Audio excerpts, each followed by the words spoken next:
Hello. Recordings in progress.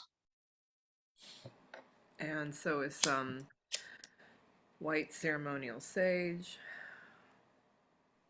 We'll continue burning some of this. You were just mentioning a fight. I think I was feeling the fight that you were experiencing in My psyche. your psyche or auric awareness, your field of awareness, in, Yeah. in in the bowels of my body. It was like I was getting sucker punched. Although I did eat a little breakfast and now I felt led to have a lot of dark chocolate cacao, organic cacao around me for grounding, lots of water. Water flushes death through. That comes from kahunas in Hawaii. It's a simple practice to help flush what's visiting, which visited us in dream. Both of us, it seems, experienced profound loss, violent death in dream last night, this morning, before we came here today, through our Yeah. incubation. So, I'm sure you already have a lot of your space set up, but may I also suggest having extra water with us today Yeah. and hydration, electrolytes, coconut water, yeah, whatever is your. One moment. I also gotta grab my notebook, which Okay.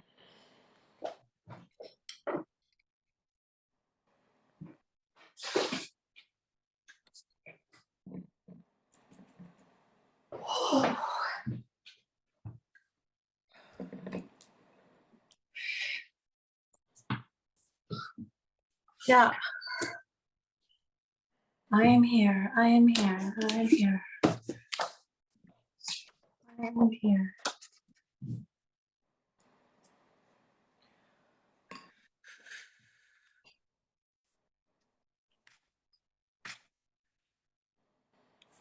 Okay.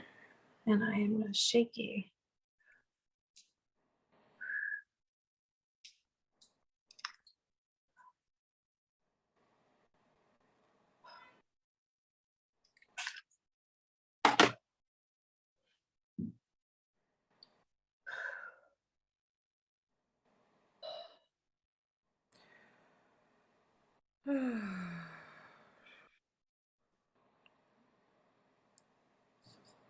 Okay. All right.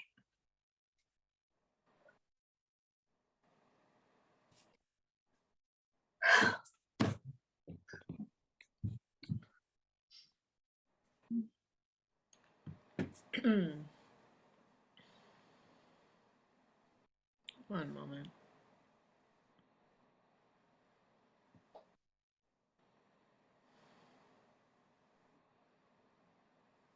Okay. I feel like I get to apologize and I don't know what it's about.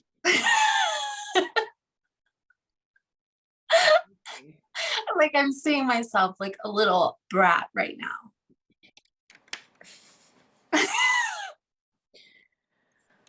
Like I'm a brat.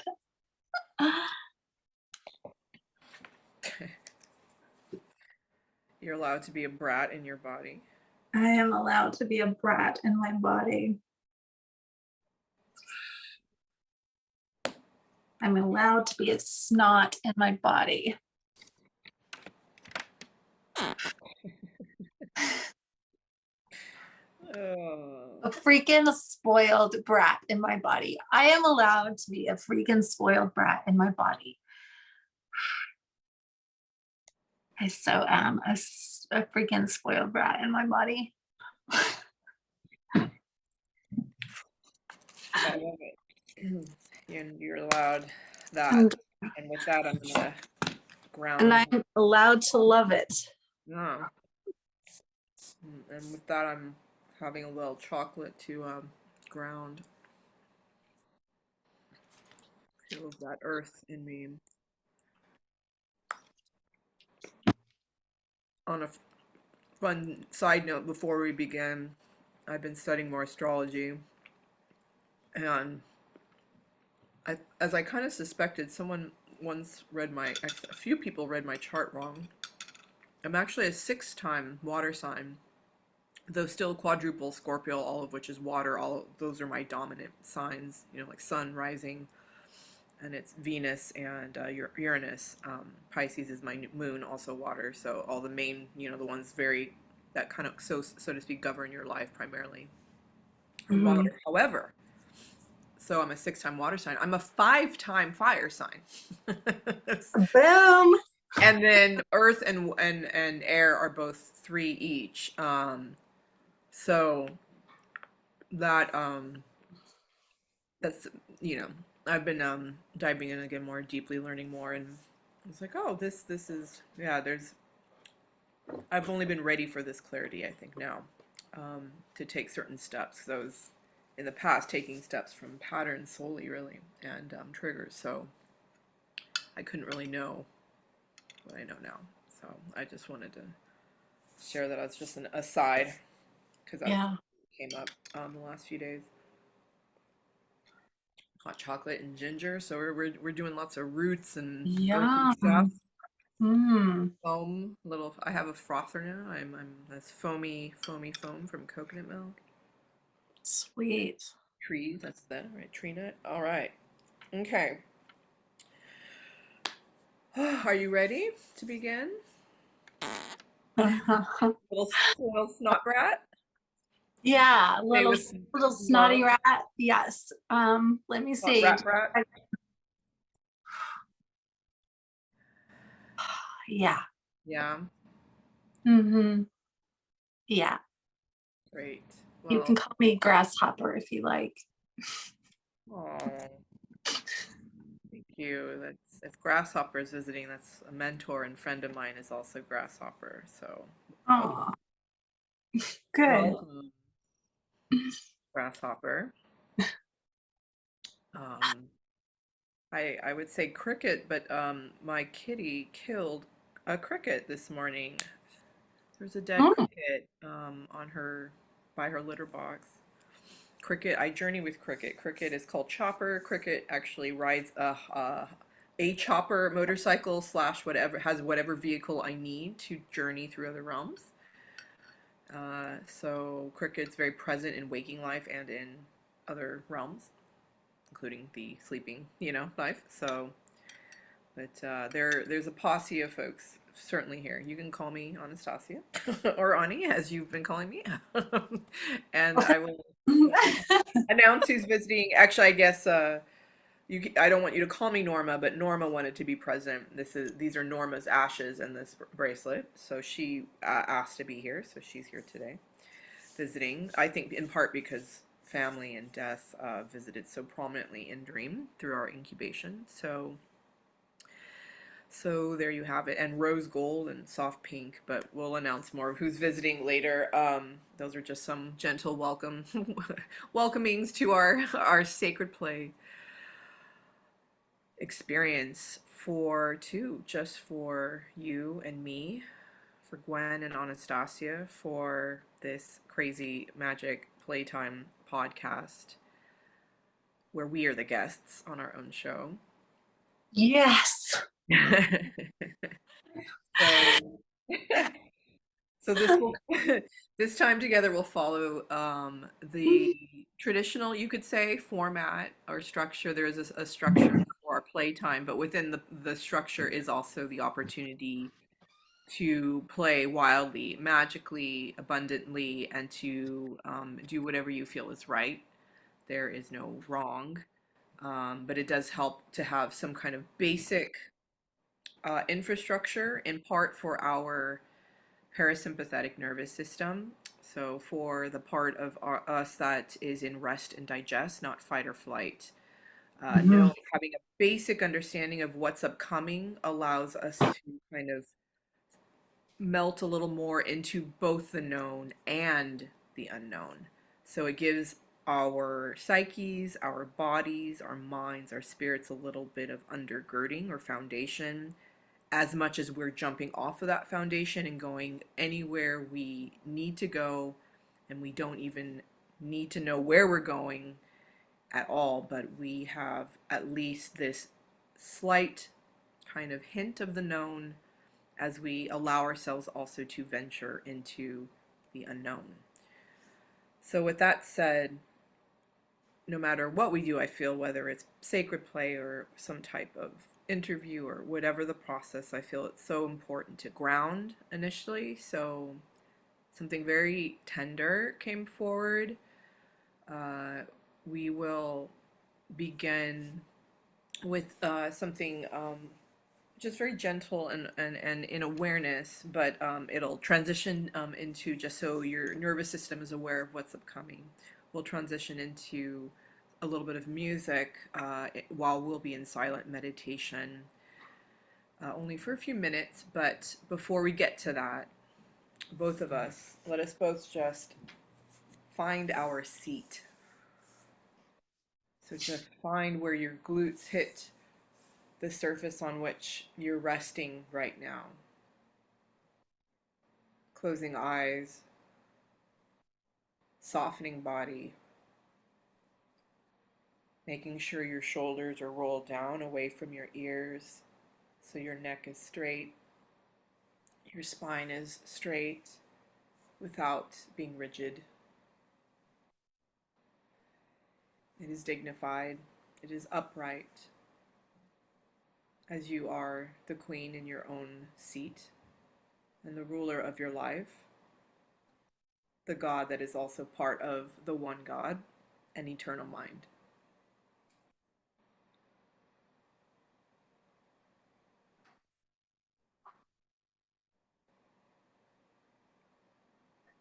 Seated here in this space, feel the air around this body, this spine that is erect, with energy that flows up, that flows down through your kundalini, through your chakras, through the new systems that are being put into place because of this ascension. Feel the molecules of air around you. Feel how they enter your body through breath,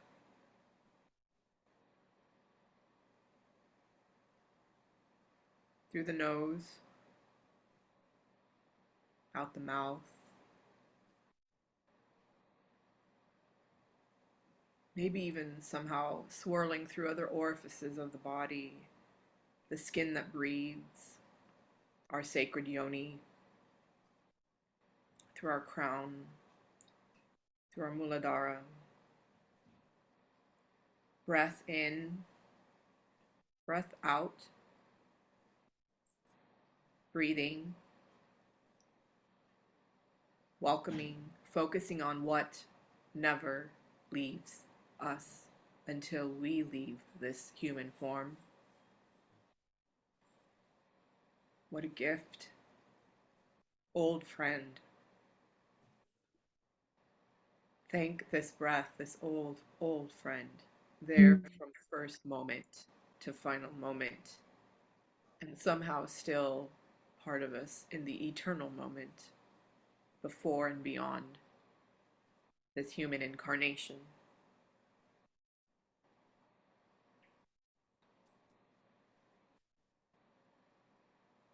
this gorgeous human form,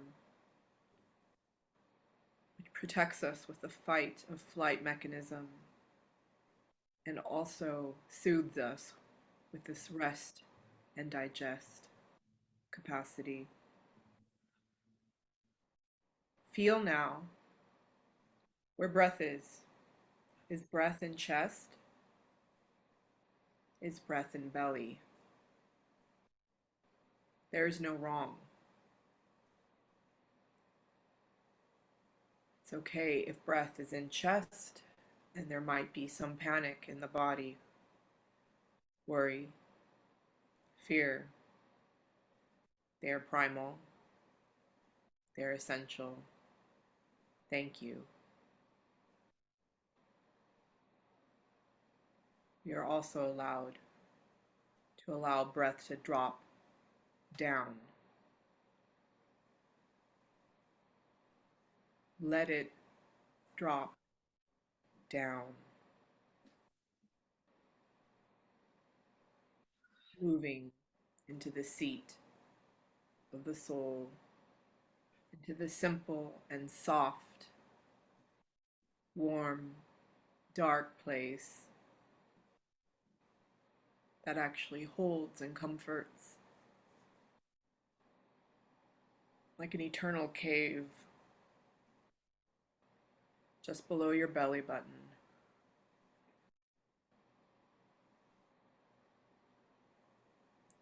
where life is formed, where life ends and begins again with each breath.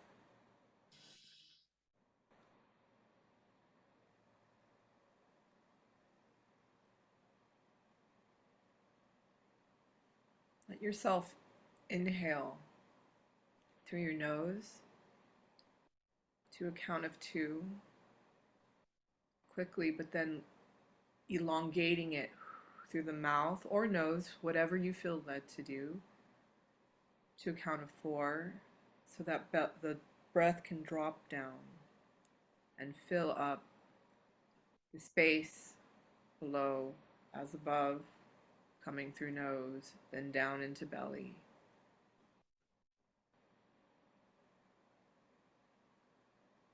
1, 2, 1, 2, 3, 4. Find your rhythm.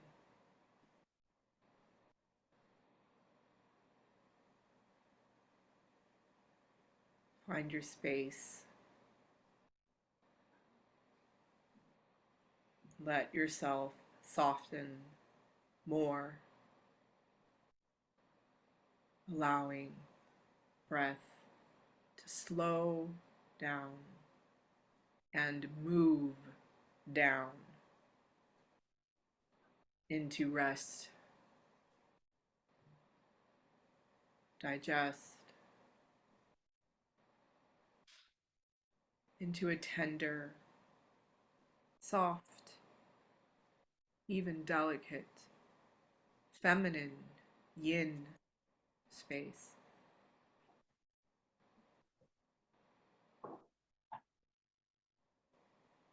Allowing whatever has been visiting, no matter how young or connected to the death space or horrific. Let it, like on the river Styx, flow down from nose, through mouth, into the belly, into a final resting place where it is held, is loved, where it just is seen, witnessed, without shame, free from judgment, held like by the mother, the great mother, by you as mother, me as mother, us as mother, mothering this space that is the primordial playtime,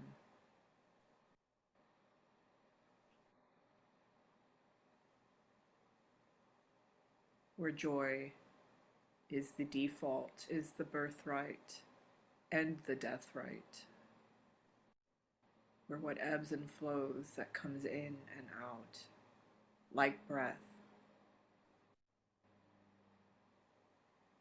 can be both cocoon and butterfly, then back to caterpillar, to cocoon, to butterfly in this cycle of life and death, endings and beginnings that we can always return to through our old friend, breath, and our eternal essence as love. So breathe.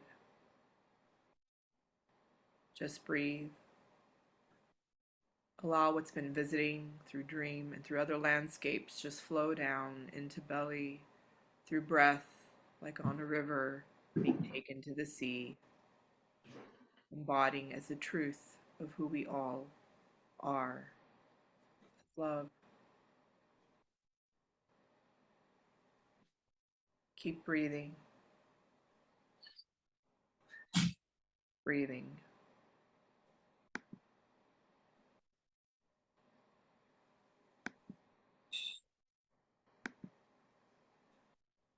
In and out.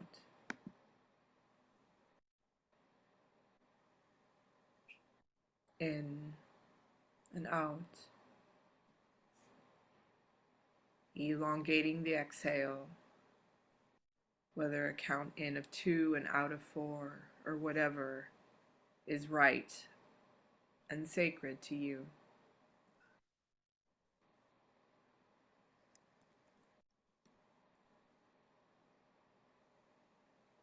Welcome the silence and the breath, the cave of wonders below.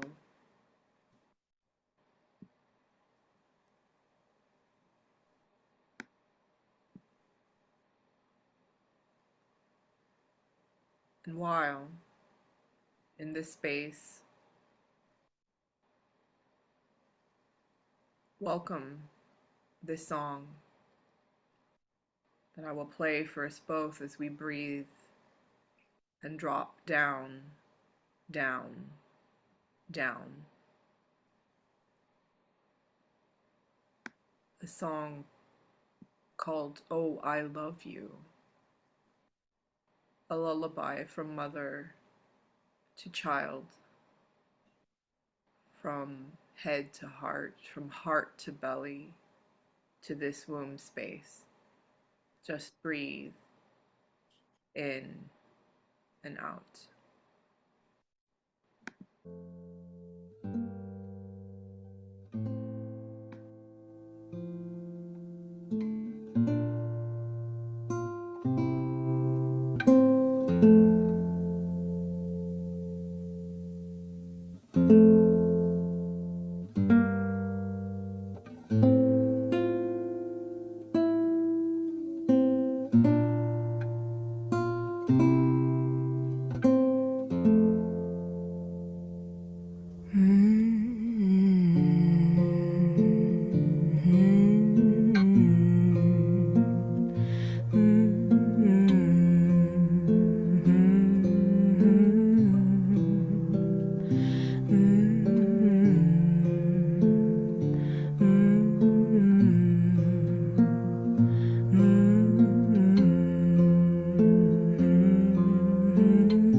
Let's just sit in this space for a little bit.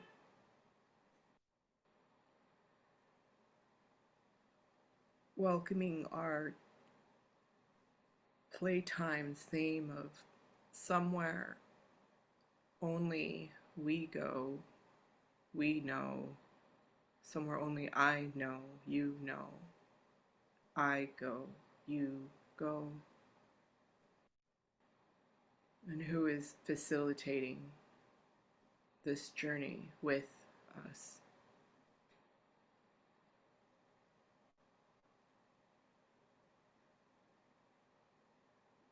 Let love be present,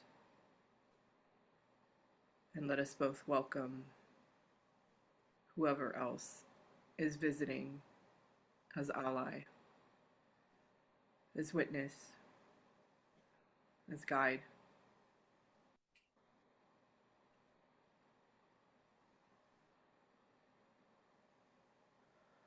as friend along our path, here and now.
To conclude our grounding, just feel your feet firmly planted, rooted like tree branches, roots,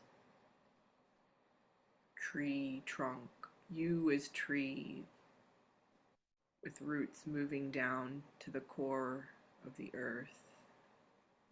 Down, down, down, down, 5,000 miles down, pulling up all the bounty of the soil and its mysteries into your body as the sun above shines down with a cord into our hearts of white light, a cord from the Father into the heart of us, as a cord from our root, from our tailbone and our feet down into the mother. Ground us there through her rose gold light. We are here connected through the rhizomes, through the layers of being, connected in temenos and safe space, with candle lit, with allies present, with love here, ready to welcome our playtime. Feel yourself in this space. Maybe wiggle fingers, wiggle toes. Feel your face. Flicker eyes open. Stretch. Let your body enter this space anew.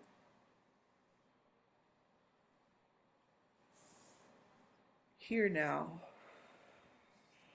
having arrived, we are here now.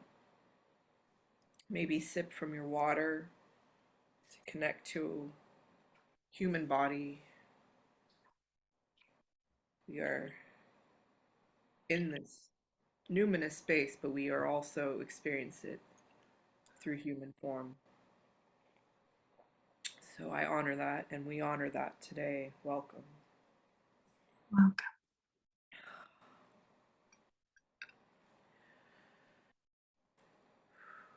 So, dear Gwen, to begin our time after grounding, if you would share for about whatever you feel led to, but roughly 5 to 10 minutes or so, about what visited perhaps in that grounding journey and also has been, but who you would like to name, what you would like to name, who will be here with you in our container with me as much as I am with you. So please share whatever you would like, however you would like to share. Thank you. That was beautiful. That there's a lot. But that's never not a lot, I guess, when it comes to me. No, take your time and No, I'm just seeing what can I share. Oh, so interesting. I haven't felt my siren for a while, and that was who was really getting pissed off. She's getting pissed off because there's not a lot of places to hide. Um, she, but I have her in a soft bed right now. Um, uh, as I went down the cave, there was a tree and it was all black, and there was an altar. Um, and my feeling was that there has been a lot that has been sacrificed there on that altar. And then suddenly the tree became white, and it was half white, and and then the mother's song, it was like all of that. I could feel that there was presence there of that, but it was like life, life beyond this struggle of what we think is right and wrong and black and white and whatever, like the beauty of what is here, like now. And the trees became dragons and angel, and but the beauty was in this life here, as I felt like I was just this womb, like I was the womb.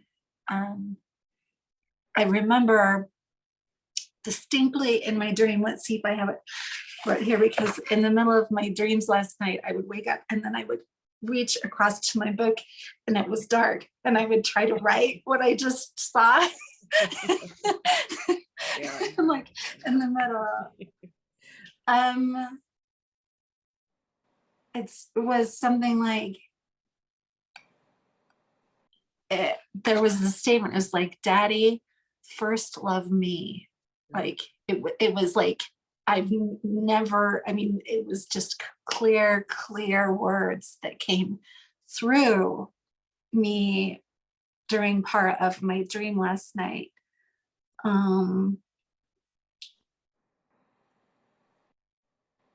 I just, so there is someone that something that I felt, and the name that comes is ethereal. I don't know if this is him, but there is a sense that sky is here too, but I'm having trouble because right now I feel I'm in that womb and I feel like there's a host around me. And that there is one that can enter here that I feel. I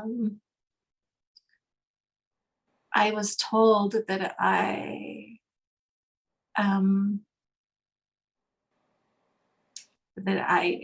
that this is about love for me. This is about unique expression of love between individuals. And I pulled out a ton of my art from the shed, and I just Oh, lined it wow. up. And so it's all lined up here, and it's like this kind of look into myself.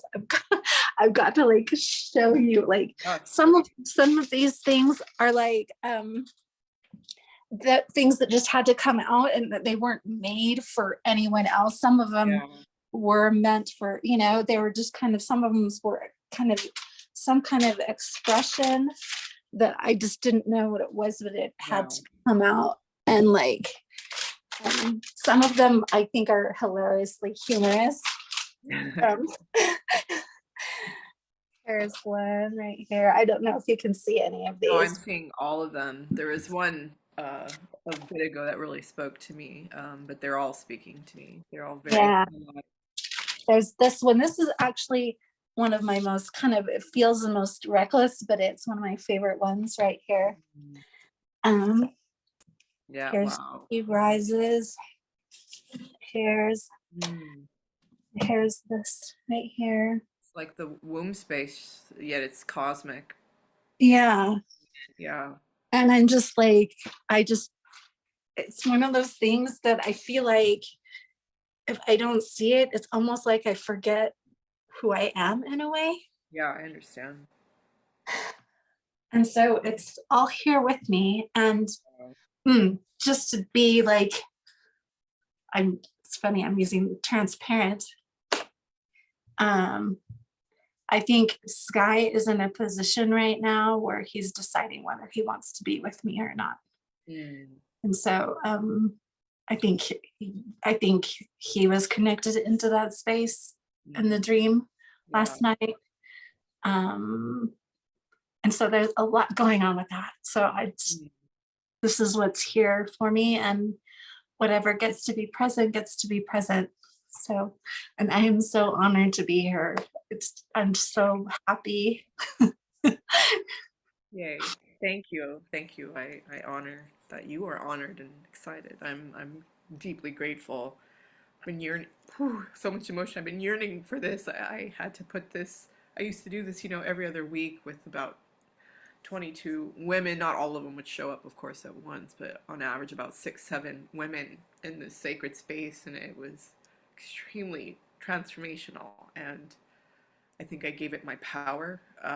It was so amazing that I kind of, it owned me and it had to be taken away from me, I think, so I could learn that I am the one creating this. It's not creating me, I'm creating it. And, but it is really important to me. Like you said, it's kind of like I forget who I am without seeing it, without seeing the expression of myself in this way, as well as the expression of myself through the sort of expressive art that needs to come through in response to my journeys in the numinous other realms and my calling in this human form in life as high priestess and dreamer, which in native cultures is often called the shaman. So, because there is a medicine to what moves through me, but it's not some egoic me that is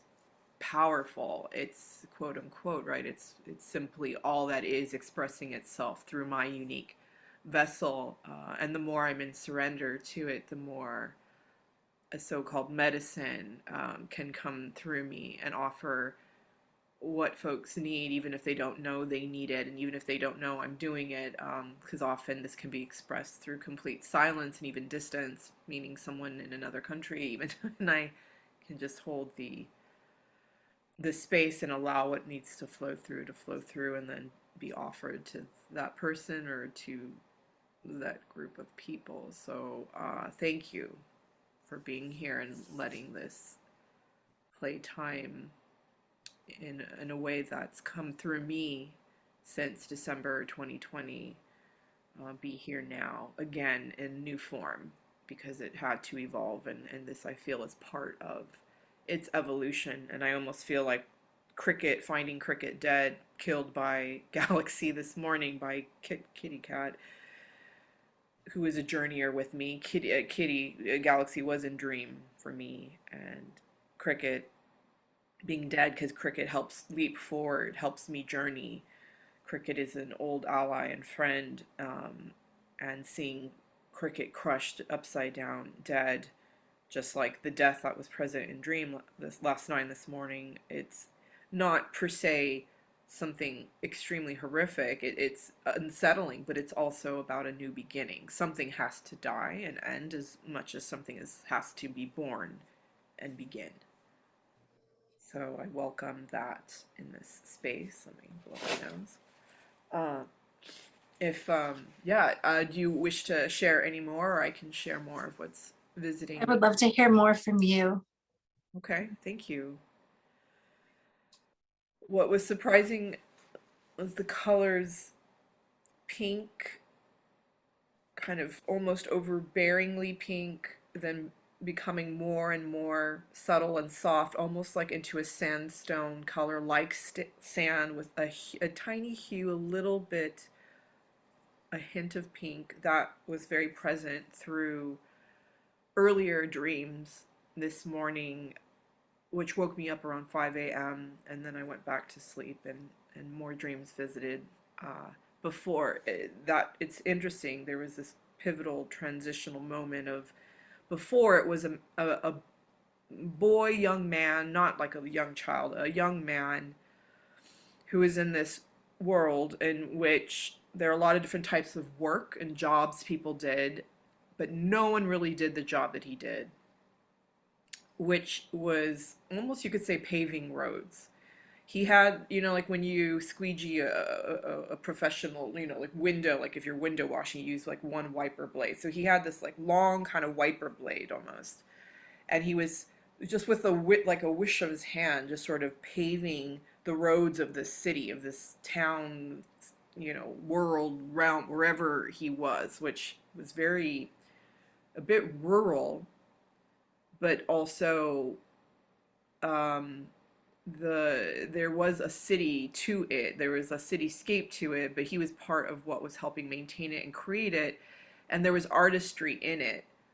But what he did, I was watching him. He had to put on this pink, gluey, yucky, funky kind of substance, and then he just had to keep. The more he had this sort of maneuver with his hand, the more it smoothed out, and that intense pink, which was like some type of fluid coming out of the body that's almost like a discharge. It had like a kind of grossness to it, but the more you moved it around, the more it became again this kind of sandstone color, and it smoothed out.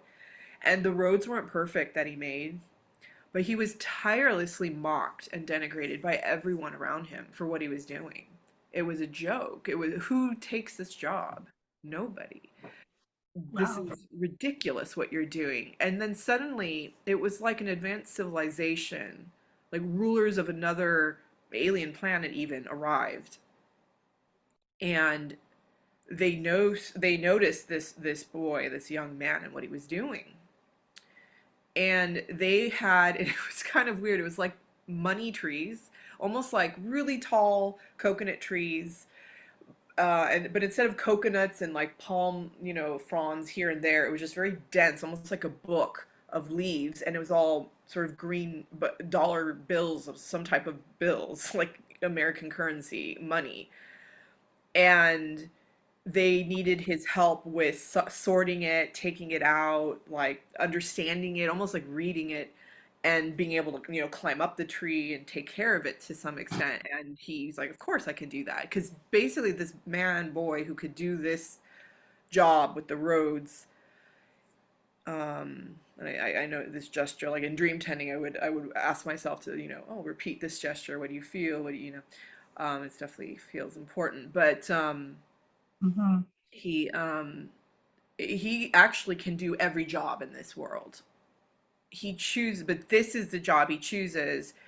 And of all the people, the aliens immediately just, they knew, like, oh, this guy doing the roads that no one else wants to do, but he could also probably do any of those other jobs. Like, can he do this? He's like, of course I can do that. And once he does that, they say, yes, you are the one. Like, you are sort of, it was hard to, they didn't quite articulate specific words. It was more a felt sense of, yes, you are in point of fact kind of the most sort of accomplished in this realm.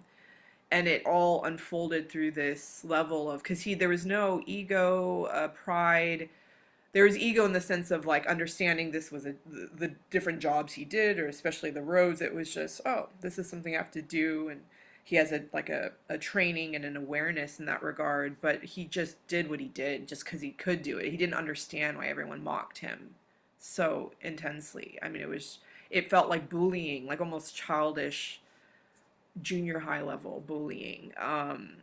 And he's like, I don't understand why they hate me so much, kind of a thing. He's just like, I'm just gonna we need the roads, like, and I like them to not look like pink glue, glue or whatever this thing is, like, you gotta, but it was interesting because I could see how, like, as they were very serpentine, the roads, and very much like, again, kind of in like a woodsy rural kind of area, but there are some buildings and cityscapes. But yeah, the sides of the road have like a little bit of the pink funk on this, like it's not at all perfect, but there's an artistry and beauty to it, especially once he wiped it down and enough to get it to that sand color with the hint of pink.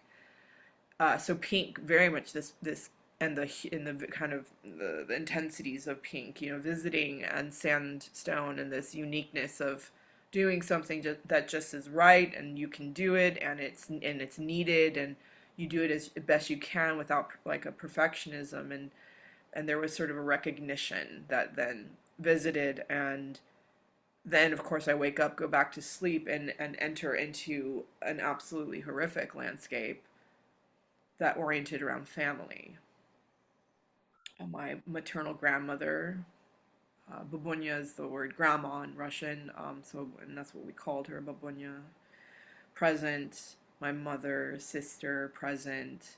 But we were with my mom's older brother's family, who disowned us when we left the ethnic religious community. I won't name it here. When I was 12. And by leaving that, essentially everyone disowns you, but you can't be buried with them. You can't live around them. You are unclean. You're unholy. Um, and yeah, my mother's older brother did, and his children disconnect from us. We only saw them when my babunya, my dada, my grandparents died recently. But what was fascinating was two of my uncle's boys, they're my age now, grown middle-aged men now, but so two of my cousins were present as twins, but um, they're not twins in waking life. And one of the two apparently had learned that his twin brother had committed suicide, and my babunya and I were talking to him, and he was alive and happy and fine and well. I mean, maybe not too happy, learning that his brother had died. And then we kind of turn away, and then I come back to him, and he has beheaded himself, has committed suicide, and cut up his body parts and put them in a box, and actually filleted his skin. He took his skin off as well. And I see this absolutely ghastly mess of blood and viscera, and a beheading, that and I'm just shocked. How did this just happen? My Bunya and I just turned away, and now he's beheaded himself and committed suicide. And my grandmother sees it. I tell her not to look, but she's screaming, and absolutely horrified. And I am put in charge. It seems like my sister leaves, my mom's not really even there anymore, and I'm the one who needs to call 911. Um, but for some reason, the dream keeps going, and keeps going, and by the very, very, very end of the dream, I realize I still haven't called 911. I think part of me worries that the police will think he's been murdered, because how could someone commit suicide like that, at that level of self uh, mortification and mutilation? It's just so completely and utterly shocking.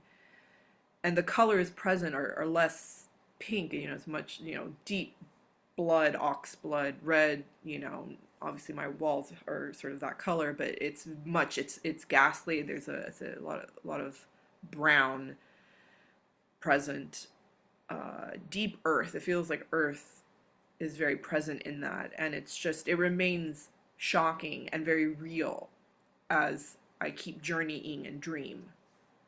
Um, I journey at one point to see a friend who's actually a woman in waking life who had a sort of crush on me from over 20 years ago.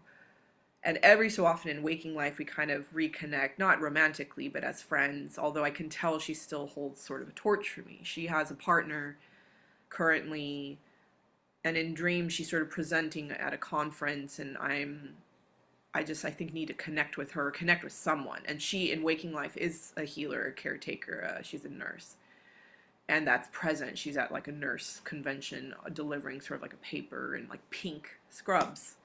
So, but it's Dusty Rose was the color I called it. So Dusty Rose visiting, and I think she had a clean white shirt. She looks very wealthy, very well put together, though just sort of in scrubs, very comfortable too in her skin. Scrubs are also can be very comfortable to wear, but I'm just so disturbed still by what I experience and trying kind of like I see her, I want to go inside, then I can't really stay inside. I'm just watching her from sort of outside these windows, and she notices me, saw it, and really wants to connect with me because she's like, oh my gosh, Anastasia actually visited me at this conference, I want to connect with her. And she's done with her talk, and we're blah, blah, blah. You're just kind of like catching up, but she's not letting me tell her what's really going on. And I'm just getting overwhelmed, and I'm trying to leave, and she's like, well, what's going on? And I yell, my cousin just committed suicide by beheading himself and flaying his skin. And she's just like, holy shit, like, oh, and it hits her, the intensity of it. And something fascinating happens where it's very much like actual life, like this is happening truly. She takes me into like a part of this complex where she was giving her paper at this with these other nurses, and takes me into a shower where I don't know if she's naked, but I get naked and she's bathing me, like, but I'm standing up, so she's actually showering me, helping me shower, as an act of, it's like very emotional, an act of love and caretaking.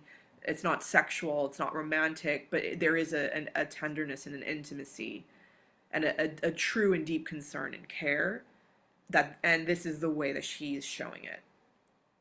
Her partner does come, like, from waking life, is there in dream, and comes up sort of like, what are you, like, why are you with another woman naked in the shower, kind of a thing. But again, I think the friend who's helping me shower, I think she is mostly clothed, and the partner is a little bit maybe jealous or suspect, but then kind of like softens when she realizes what's actually happening. There's so much more, of course, to the dream, so many more journeys, and there's even a whole like huge, almost like Oscars level award ceremony that was only for actors by actors at the very end of Dream, and Brendan Fraser and I were like putting together displays, and I mean, for all of us, it was like how we could build like set design for different movies that had been really moving and impacting to us. And yeah, so there were a lot of other components to Dream. Again, Galaxy was present. Galaxy needed to be fed and needed to drink water, and so there was, it went on and on. It was very labyrinthine, but that's what's like very profoundly visiting. And the guides, when the call, after I do this work in the morning with Dream, the call goes out and the gathering may begin of my guides, and guides that really want to be present are underworld guardians, who are, I feel, in part ruled, or the cohort of Durga and Kali, absolutely formidable goddesses in the Hindu pantheon. And Yeah. they come with normally tiger, skull, and lion, as well as the two guides that really mean business. One is called Mama Gorilla. I mean, if you can imagine a big ass, muscly gorilla, but it's a woman. So she's present. Daddy Crocodile, I call him. Crocodile's like 3,000 feet big, like huge, you know, takes up most of the city of New York. Wanted to be present, and High Priestess and High Priest. someone I call Wise Fancy Chicken. I don't know if you've seen those fancy chickens that look like they're like supermodels. You know, they're super floofy and have like bizarre kind of like the way that in actual life, like the crazy Oh, clothes, yes, yes. very fan. Yeah. So the yeah, I have a very profound dream in which one visited, and so Wise, but he's very, very wise, sort of sage, an elder. He's a very fancy chicken too. Yeah, so wise, fancy chicken wanted to be president. Bear is still in hibernation. Bear is pretty terrifying at times and very formidable for this death space type experience. But Bear is it's he's in he keeps telling me he's hibernating. He's like, I'm in retreat. I'm here if you need me. I think you got gorilla, you got crocodile. I think you're doing okay. But it's interesting because Bear is father, is dad. My father is Bear, as well as Bear is Bear. Bear is just who Mm. Bear is, but also Bear is my father. And there was a final scene in Dream right before I woke up in which I was in my father's bathroom because my mom had a bathroom, my dad had a bathroom, and we kind of like we call it like the girls and the boys' bathroom. But my grandmother, my babunya, my mom, and I with Galaxy, who I think was trying to get fed and get her water in the shower for some reason. We were all meeting in my dad's bathroom, which would have never happened in waking life. Um, but we were all there with each other in my father's bathroom. Speaking of Bear and Dad, right before I woke up. So that is, Mhm. yeah, that is, I guess, what I'd like to share about what's visiting, which I know, as we discussed before this call, there was a lot of overlap because I could tell I don't think I've ever had such a violent dream ever, in fact, ever. And I certainly have had violence in dream, or I should say violence in dreams have visited me. But because the thing I use that language because these landscapes are other realities. They're parallel realities. They are alive. It's not I had a dream. It's the dream visited me. Dream is embodied. Dream is an actuality. Dream is alive, ensouled, and who is visiting is certainly there are aspects of our own psyche. Certainly you could look at it from there's so many traditions that look at all that is in dream is just all that is within me, which it's yes, but it's a both and these are actualities. These images are embodied and alive. So I try to, because we have, in our normal how we speak to each other. I had a dream. It's what people understand. But I've been trying really to shape shift my language so that it's not just in my dream communities. I use it. That's how I speak about dreams. Mhm. It's sort of Jungian or post Jungian perspective. So it's indigenous, So but what, I mean, how do you express that? A dream has come to me, or how do you express? yeah, like just like Gwen is visiting me versus I had a Gwen. Yeah.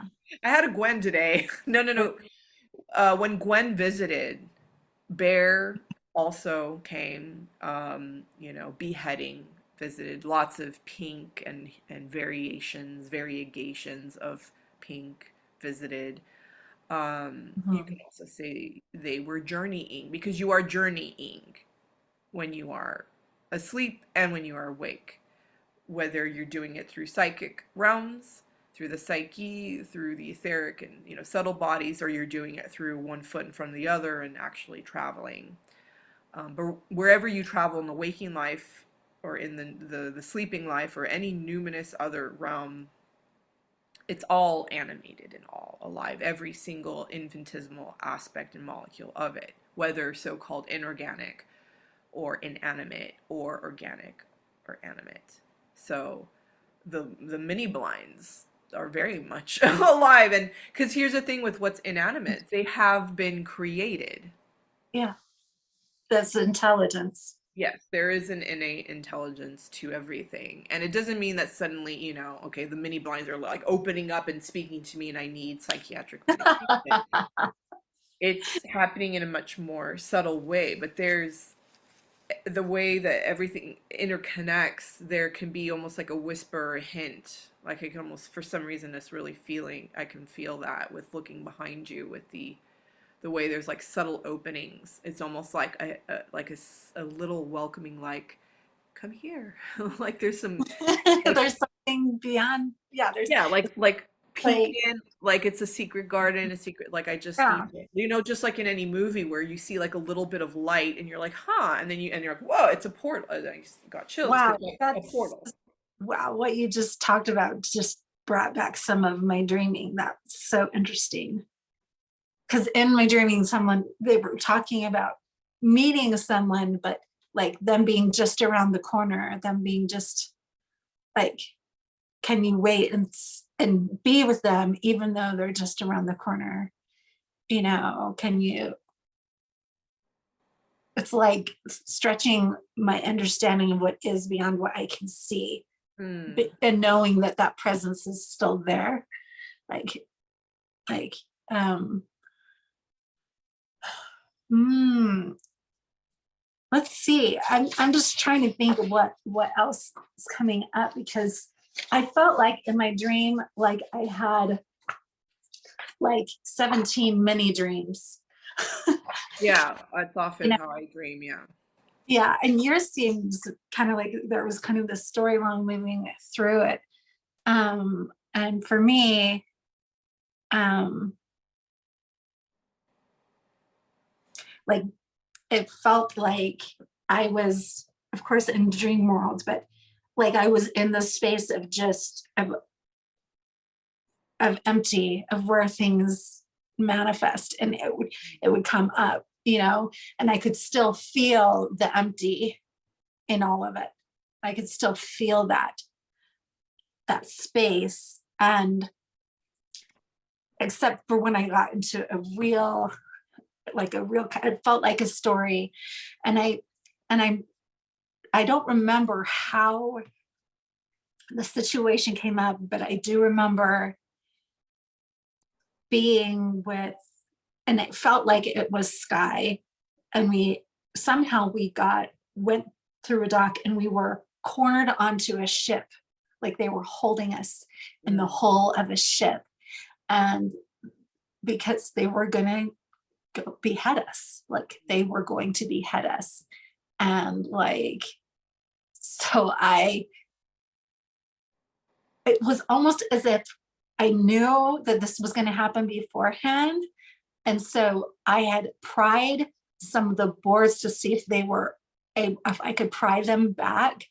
And I pulled them up, and I kept on going down to different layers, and then got to the bottom of the ship, but somehow it wasn't in water. And I opened it up, and we were able to escape. And then we were with the people, but I kept on thinking, why don't they see that we've escaped, and why aren't they killing us? But it was as if they forgot who we were. And as long as we were outside of the ship, then we were fine. Mm. And like, and I remember specifically something about like we wanted to go places, but we got to walk. Like we got to walk. We couldn't take the car. It couldn't be fast. Like, oh, suddenly we're there. Oh, awesome. Like we got to walk with each other, like for miles and miles. Like, and it was kind of this just slow, like friendly process. I don't even know what else there really was in that dream, but that was what it was. It was really interesting. And then I kept on coming to a place where I was seeing things, but then I kept on switching what I was sitting in or sitting on. Like, first, I think there was a picnic table, and then there was like a blue couch, and then there was a kind of a pink chair that had like red lips on it, and I got to sit on the red lips, like, and it was like I was just feeling what it felt like and the different attitudes of each thing that I sat on. Like the blue, even though it was blue, like it was tied into my stomach, and my like there were different areas in my body where I felt like expand, and like say it was talking to that part of me, Yeah. you know? And like the picnic table, I think it felt more like kind of this kind of contractual give and get kind of a feel or something. And the lips were just like they held me and my pelvic area. It was just kind of like this greeting of like recognize who you are as a woman, you know, like kind of a thing. It was really interesting. Um, and there was a point in it too where it was like in the space, there were just thousands and thousands of like tiles. They were just tiles, they were emblems, they were symbols, and they would just scroll by me. And they were just beautifully detailed, all of them. And I was like, which one am I going to stop on? And the one that I stopped on was a snowflake. Like it was just this snowflake, but it looked happy. It was like this, it was like the feeling of it was very childlike Yeah. and very like game like. And like it was like it's like a menu almost of anything that I could like connect with or create or something. And like, and I chose the snowflake, you know, like that was what it was. And I just remember how innocent and childlike it had this perfect kind of innocent, happy kind of intelligence to it, you know, it was like just ready to go. Okay, you know, Yeah. but Wow. that's when I heard the voice of like, you know, daddy first loved me. It was kind of like I was in this childlike space, this very childlike space. And it was like me trying to understand what love was. And it was kind of this feeling like, I need you to show me what I am, kind of. Um, Yeah. so yeah, that was what kind of jumps out to me like at it. I'm like trying to look and see if there was something else. Yeah. I wanted to Oh yeah, I mean there was even a point where when I was sitting on the pink chair that like my third eye like this is what's so funny. It's like, you know, I forget the name of the movie, like Everything Everywhere All at Once or yeah. whatever that is. Yeah. It was like my third eye suddenly it sprouted all these kind of little, they weren't wormy, they're wormy things. And I like had a million little googly eyes. Like, and then Oh, yeah. they were just like, Yeah. like this. It was like a googly eye, million flowers right there. It was hilarious. So kind of that was a part of that, I think, childlike feeling in it. Yeah. Like it was felt disconnected and these just little things were popping up and getting to be experienced. Hi, Grace. Yes. Are you recording? I am. I'm in the kitchen. This was the only place I felt like I could do this. Fine. Um, yeah, I wanted to mention that with regard to, how we both kind of mentioned before beginning this time together, um, the beheadings and the violence, and because I was considering a different song to play during our grounding, and then that's SC Jane we listened to, and it was a different SC Jane track, but there's a small hint of darkness to it, and I said no, no, no, there's enough darkness that's coming up to be seen and loved, and that came up through our psyches, through dream, tenderness. We need to. It's about balance. It's about equilibrium. And in fact, what we were doing a little bit with the 2-4 breath, shorter in, longer out, which helps to enact as engage the parasympathetic rest and digest nervous system, belly breath down here. That's part of somatic breathing, and there are different neck holds and things you do, but the second part of that is an equilibrium breath. It's a 4-4 breath. So you start with slowing down, going from head to heart, mind to body, also even just from the upper chakras, down to the lower, and down into the belly and into your bowels, again the so-called seat of the soul. And then you balance it through, so you go from 2 to 4 to in to a count of 4, out to a count of 4, so that when all of this violence, red, pink, viscera, all the earthiness and craziness, and some levity and fun too. Like, I do have to add it because it was so silly. I'm so grateful for what happened at the very end of Dream, which, like with my grounding, I needed some tenderness, softness to balance this. Like at the end of my Dream, it was this whole huge event party kind of Oscars like SAG awards by actors for actors, but the main people who were kind of performing at the event for all of the other actors, like basically anybody working in Hollywood right now, including, definitely older actors if they're still alive, anyone basically who has any type of film or TV credits, they were welcomed. And certainly there were A-listers, a lot of people I recognize, but there are a lot of people, like, technically I'm there because I have credits and I've worked in the industry to some extent. No, I'm not recognizable by any means, but the main players were dressed up in a way that was very tongue-in-cheek, kind of they're taking the piss out of themselves.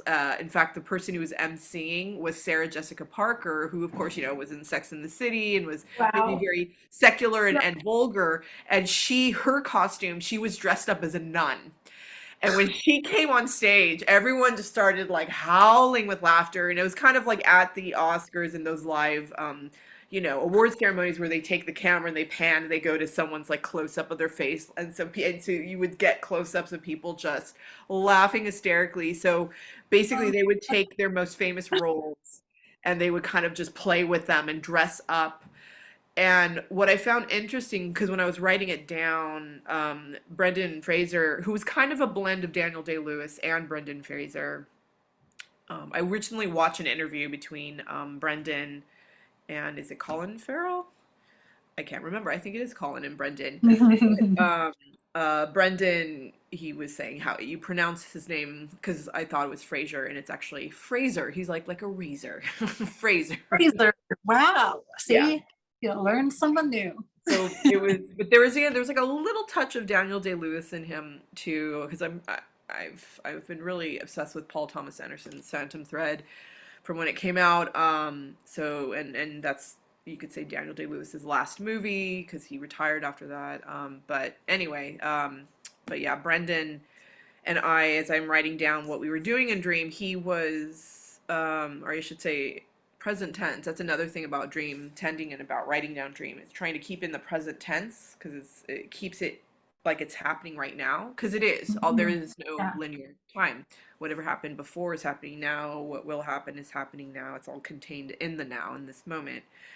So Brendan and I are setting up, like I'm on a ladder going up and down, helping him. He's a really hard worker, really lovely, like he is in actual life, like wonderful, warm-hearted, and serious person, very committed to whatever he's doing, like his craft or acting or setting up these like basically kind of like set design pieces. Mhm. And we finished one. He's like, okay, we got to get on this. Okay, let's get serious. Because he asked me, it was very strange. He asks me, he's like, do you like red wine? And I very quickly, yes. And then quickly, he's like, why?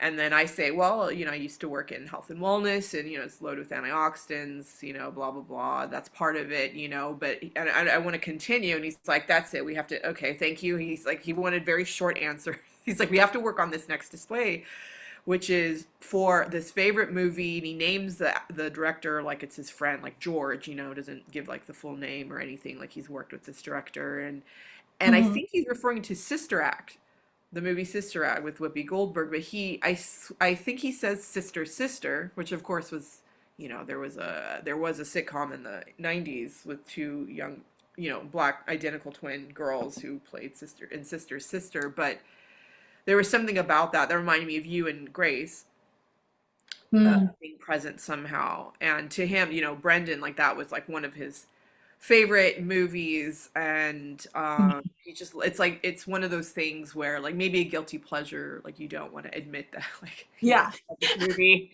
I don't. It's, Yeah. and then he let me say one more thing. I'm like, well, regarding red wine, I also used to live in France and Paris, and so like that's very common to drink red wine every day with your lunch, which is like their din, our, it's kind of like the American dinner they have for lunch, kind of. Mhm. And so he let me say that, and he's like, okay, that's enough, back to work. But so interesting. And it's so fun. And so there was a lot of levity there, even if eventually Dream ended as, I'm back in the bathroom with Galaxy and my babunion, and I still haven't called the cops, you know. Hmm. And I think it's fine now because I'm like, I guess the cops are never going to get called. I guess we're just going to take his body to the funeral home and just start preparing it. I guess that's what we're doing, without any police involved. Wow. So, Yeah. so In the middle of my, well, not in the middle, near the end of my dream, I had kind of an informant tell me that one of my ex-boyfriends, who is quite a lot older than me, had died in real life. And I was looking at it and listening, and I'm like, oh, awesome. That's great. Like, this is my attitude. Because he ended up being a stalker. mm, Anyways, but he just, and I was like there with it, and I was like, all right, hi, welcome to the afterlife. I'm so happy now you can see. And then I'm like, wait a minute, I think you're just telling me this because you want to come and play.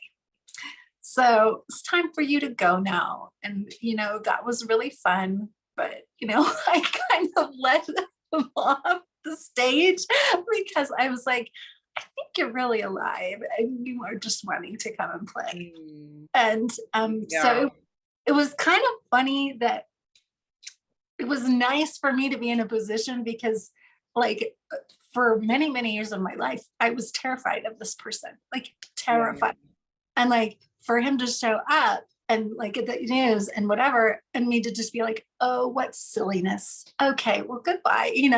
Like, there was no terror or anything involved in it. It was just information. And I was like, oh, you're being silly. I know that you want to hang out with me, but that's not going to happen. And you go have your fun elsewhere. And, Mm, you know, it was kind of interesting feeling that and just yeah. being like, well, isn't that pleasant? Like, Mm. I know it was kind of interesting. That sounds like huge growth. Yeah. And interestingly, last night Kyle Cease was talking a lot about dream and nightmare, and then he talked Yeah. about the man public, the public celebrity who committed suicide. That was in the news yesterday, and um, but I'm sure you've heard Kyle talk about how he looks at Dream. It's just and it's partly kind of how I look at Dream, where it's a way by which we let ego get out of the way, though there are still things being processed, that are egoic in these patterns and traumas and so on. But because there isn't that grip of the ego like in waking life, when we're in dream and the dream landscape, then things can get processed. And sometimes we don't remember even a millionth of what's getting processed. And sometimes we don't even remember we had dreams, and then suddenly, or that dreams visited, incidentally.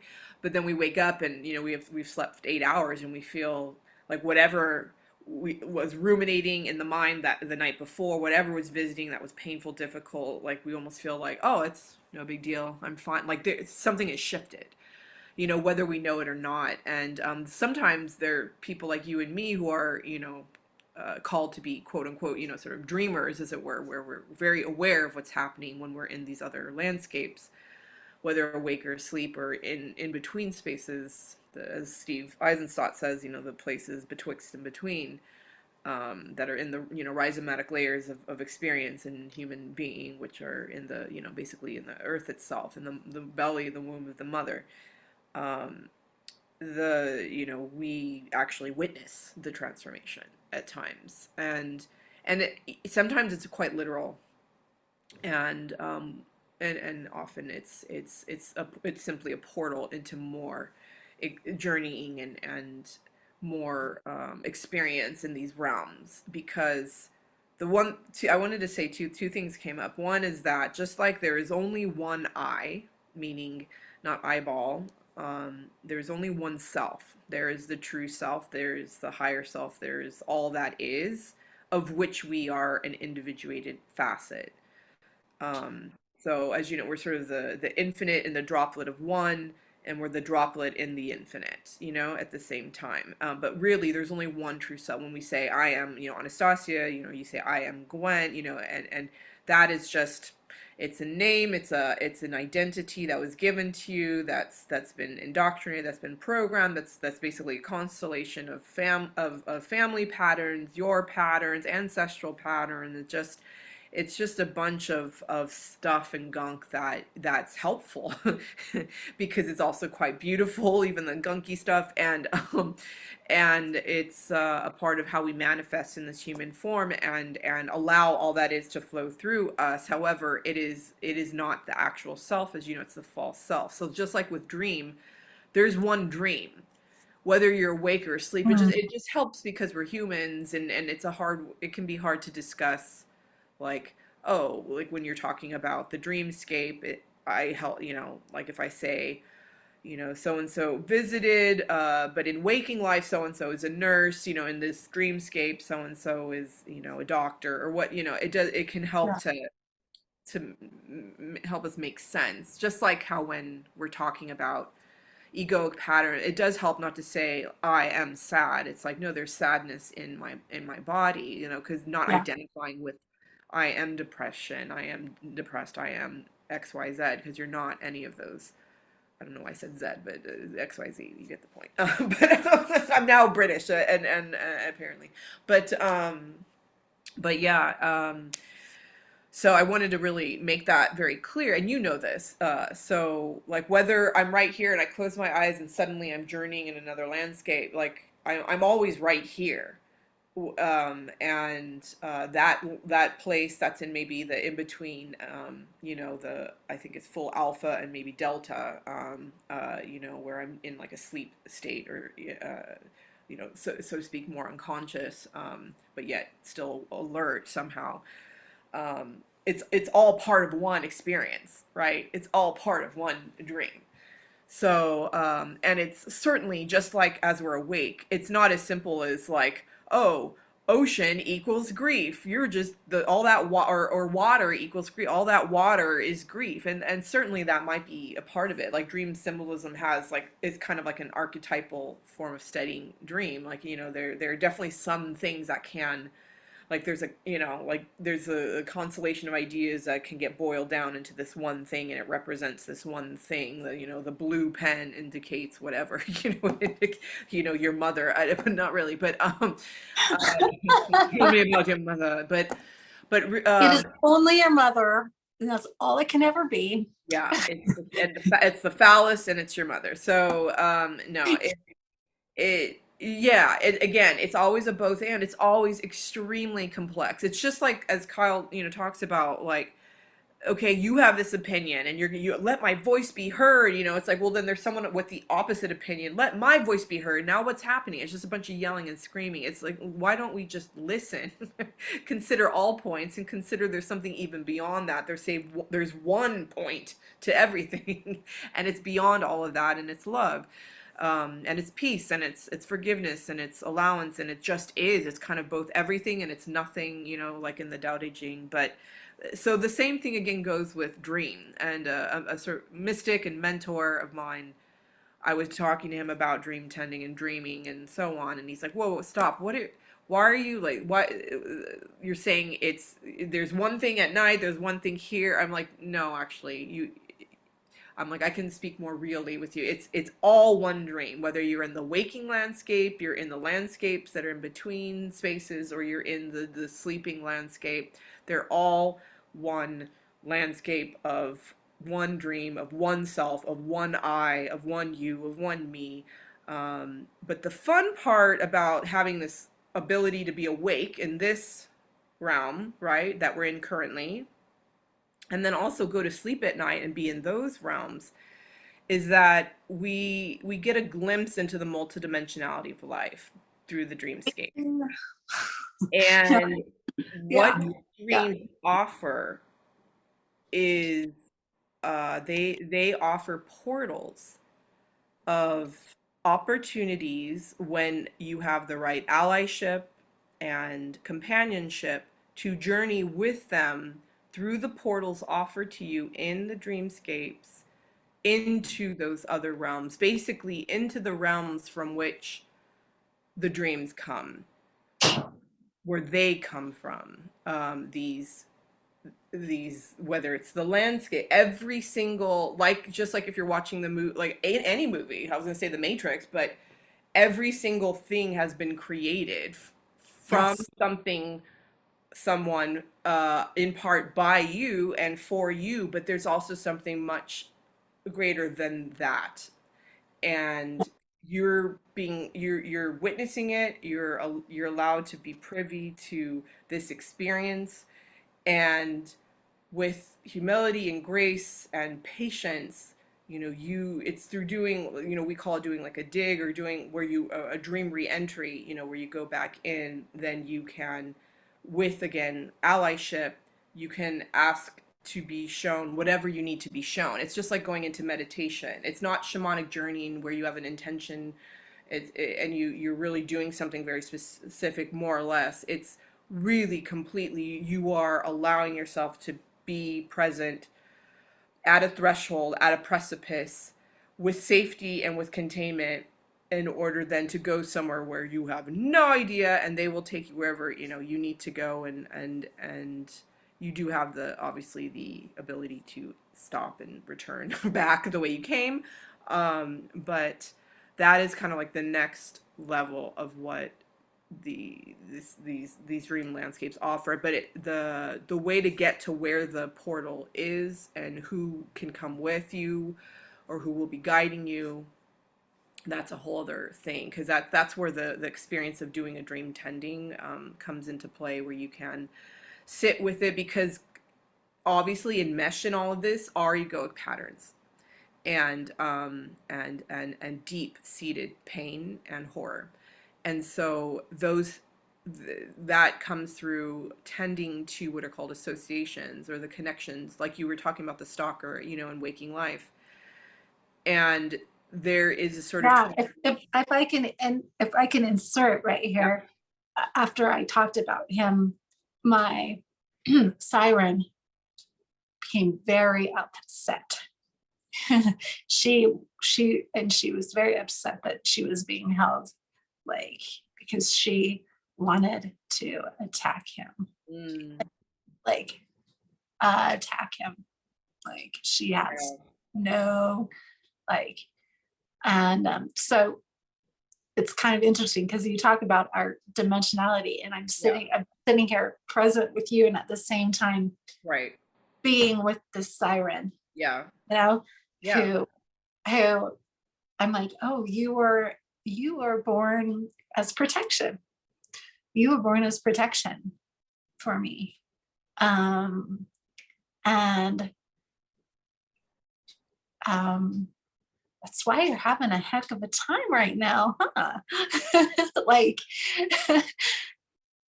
like I feel like as Gwen, I'm in a magnificent but very open and vulnerable place. Like, and I'm allowing myself to be in a very open and vulnerable place. yeah, And that I think is very hard for her to mm, see. Like, yeah, she does not like that for me, like, at all. So part of her feels like it's being integrated into me right now in a way, but she's just like, no, I want to be fucking here for you. Like, yeah, um, like, because she knows what it is, the dark is. She knows what the dark is. And she feels like I can see in the dark when you don't see in the dark. And like I can see in the dark, right? yeah. That is an ally, and that is a very powerful ally. And you often, as you probably have already seen, when you have nightmares or nightmarish figures visit, they are the most powerful, because once you can understand that they're there looking very scary, or the image is very terrifying, like the images I had last night, there is so much power and potency there.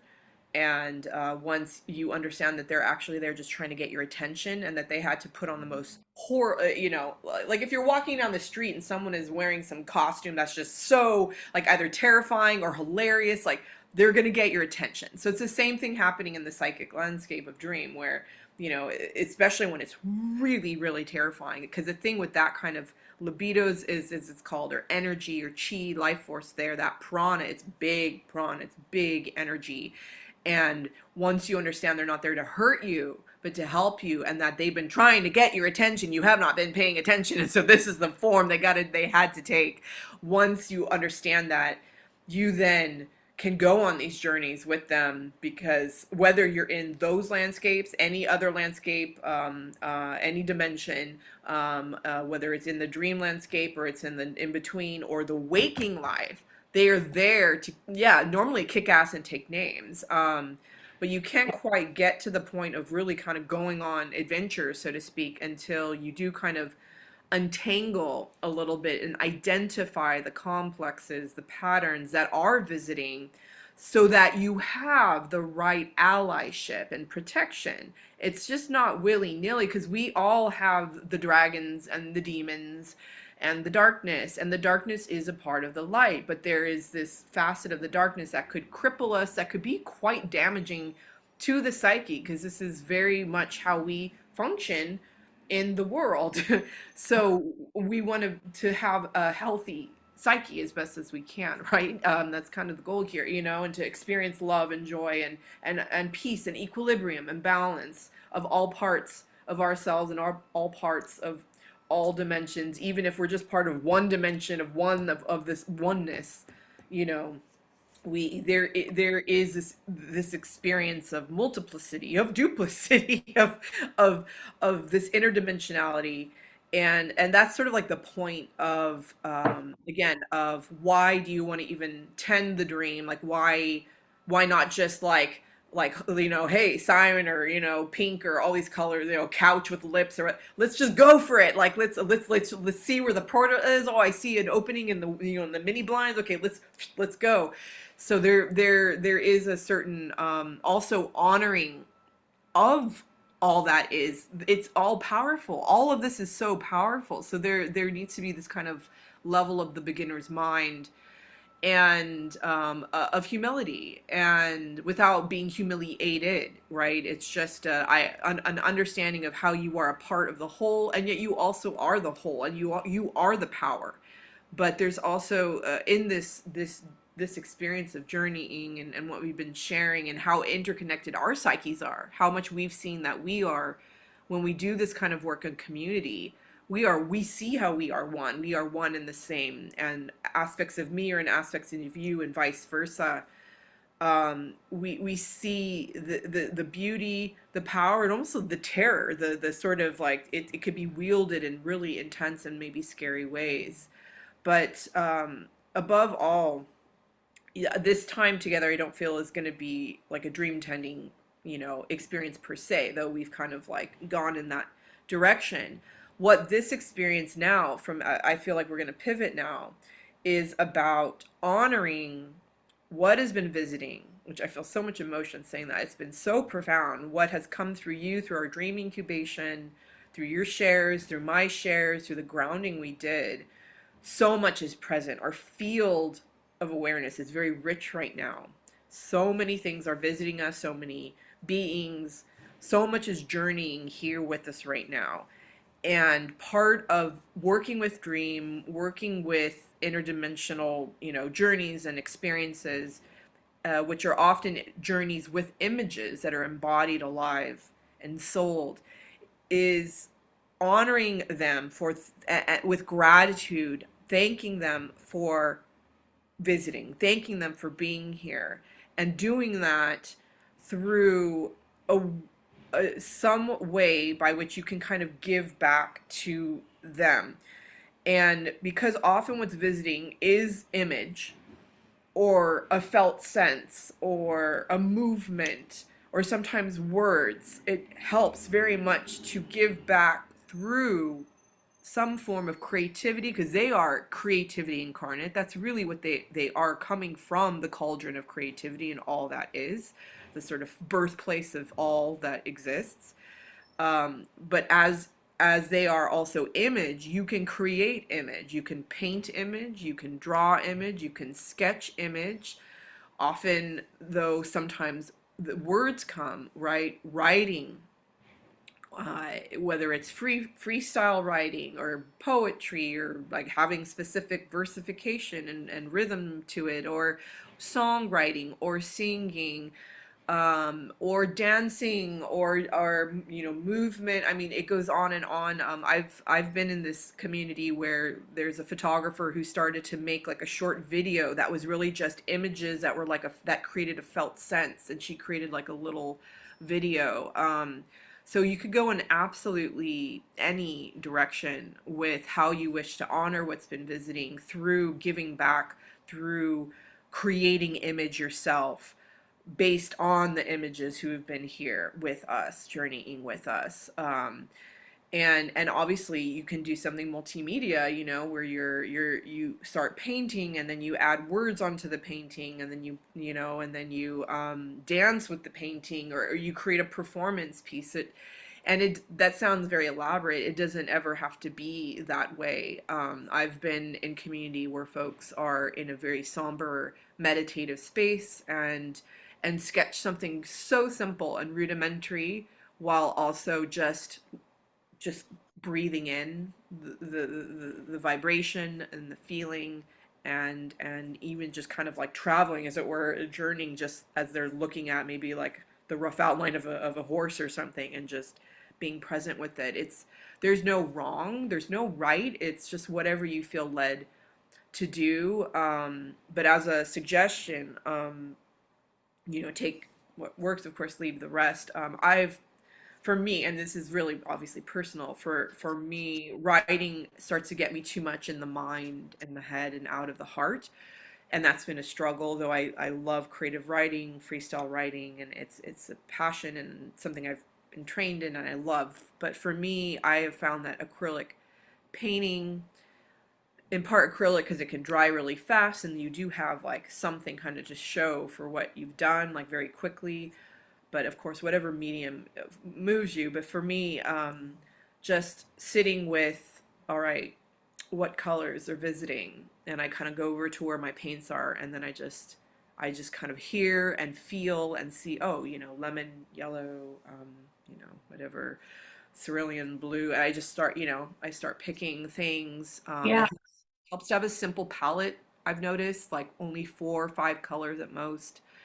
But again, it's not about having rules.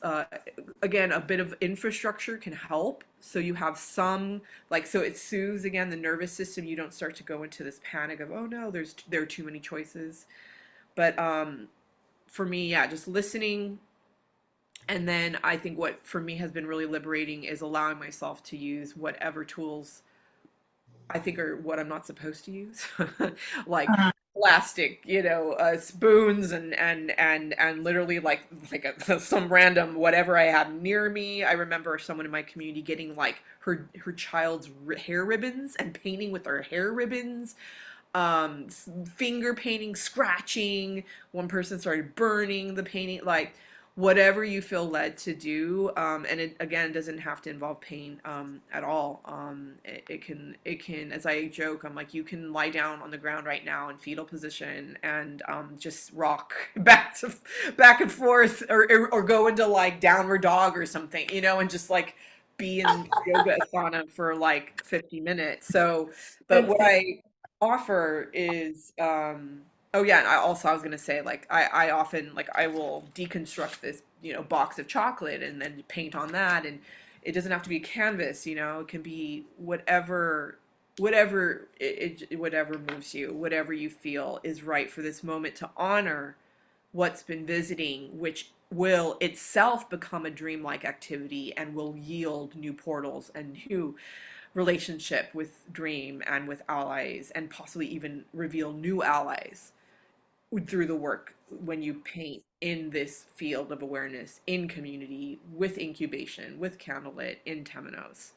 So So I'm this is my offering, and so the time that we can create in is 50 minutes. It goes by normally really fast once you get going, I've found. And at the 30-minute mark, I will let you know when we have 20 minutes left. And then I'll also, in that, offer some time to just wash your hands or whatever you need to do. You can turn your camera off. I mean, we are recording this, as you know. So whatever you want to do is what you need to do. And so I will play a playlist that of music that came forward, which is aligned with this kind of balancing the intense kind of spirituality, death space, darkness, with a little more tenderness, playfulness, silliness, including the theme of our time together. Which I guess I forget what it is. Somewhere only we no, somewhere only we go. It's from a pop song originally, believe it or not, and This YouTube from yeah. YouTube. I can't remember who originally wrote this. I think it's a more current band, but yeah, it starts. So the playlist starts with a more kind of like indie singer-songwriter version of that. But yeah, we'll go through. There's some African songs in here, some jazz. There's some uh, ambient music. There's a lot of different things in here. It all came through very quickly to me yesterday, and I never sometimes know why. And I'm realizing it's to kind of balance the kind of like real, like whoo, the kind of profundity of this like inner womb space we're in, where there's like death and the siren and the there's like the collie that kind of like with like a skull and like blood and shit like so this is going to be a little more playful to maybe ground down some of that energy and allow it to come through however it needs to come through. Again, there's no Mhm, right, there's no wrong, and just so you have a heads up, when we're cleaning up and we come back on screen, you don't have to show your work, but you can if you want. Sometimes people will literally like show it to the camera because it's very personal and private what sometimes comes through. So you don't have to show it, but you can, or you can just describe it or just describe the experience. So that's when it comes to sharing, that's just so you have a heads up of what to expect. That's mhm, it, and it could be very brief, a very brief share. It could be an elaborate share. It's just you and me, so we don't normally everything's very timed in my community because we have a lot of people, so I have to like literally time people and how long they share. So this is obviously a little more fluid because it's mhm. our playtime. It's Gwen on Anastasia. No one else is here except all these Weird, other. because I'm a spoiled brat. You're my little spoiled brat rat friend, like you said. So it's our terms. Plus, I shouldn't say it's not just you and me. It's also all of these images. Everyone visiting us right now. So many are Yeah. here, honoring us honestly with their presence. Even the difficult ones, they are also very potent, very here. So, with that said, I will share my screen and share this playlist with you. And do you have any questions before we begin? Now I am ready. Ready? Hell yeah. All right. Have fun. Whatever you do, it's right. And yeah, no wrong. Just enjoy. Let me share my screen. Let's do this and let's go to the playlist. Woohoo! Interestingly, the image I chose for the playlist is Inanna, the which is a really powerful ancient myth of the goddess of the underworld, the queen of the underworld, There you go. and there you go. So cool. All right. And I'm gonna play this. Also, let me know if I'm gonna turn the volume up to the playlist. If you can, I yeah, walked can you hear it? across an empty land. Here, Uh, I yeah, you knew can the hear it? pathway like the back of my Cool. hand. All right. Have I fun. felt the earth this is it. beneath my feet. Sat by the river and it made me complete. Oh, simple thing, where have you gone?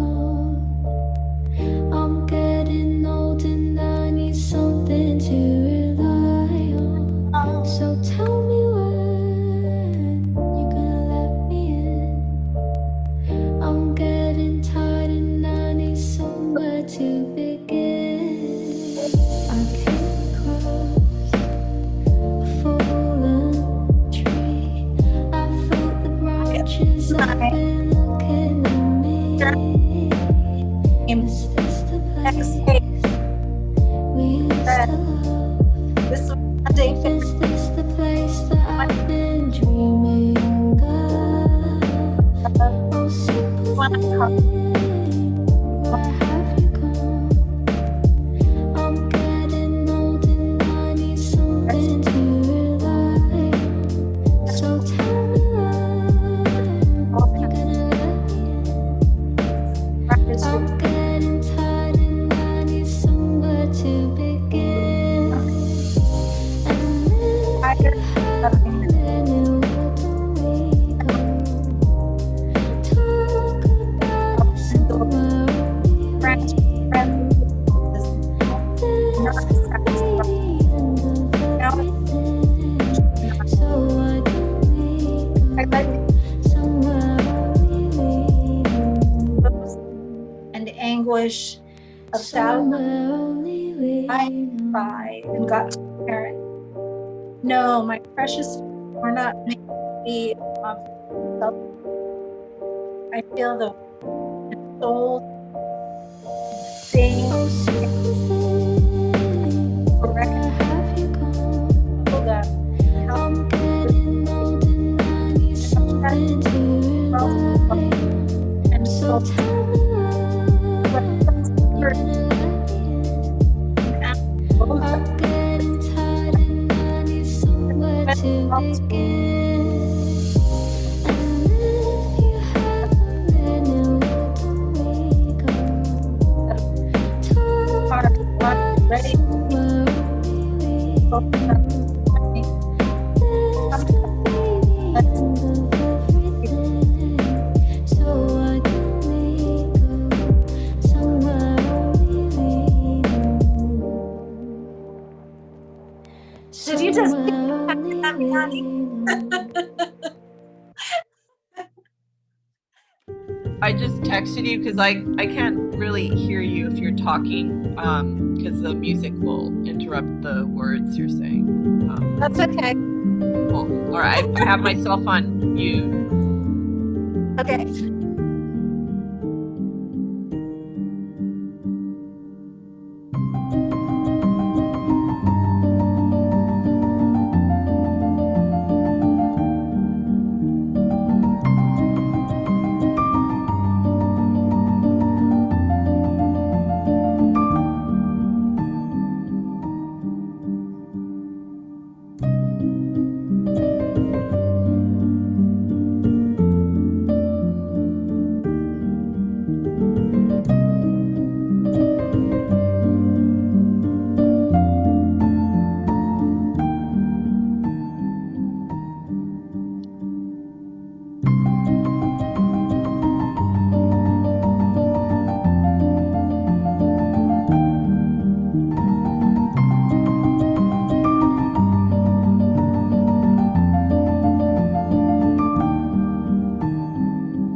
What would you do if it all came back to you?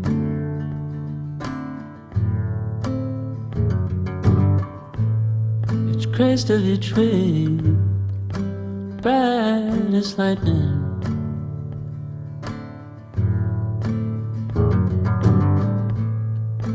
What would you say if you had to leave today?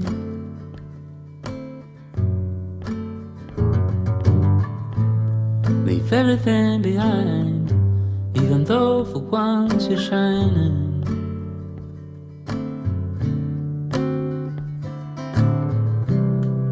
You're standing on higher ground, but when you hear the sound, you realize it's just the wind. And you notice it matters who and what you let under your skin.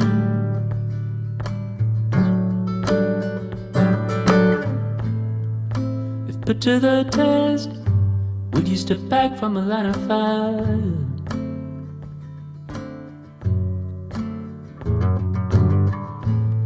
Hold everything back, all emotions and desires.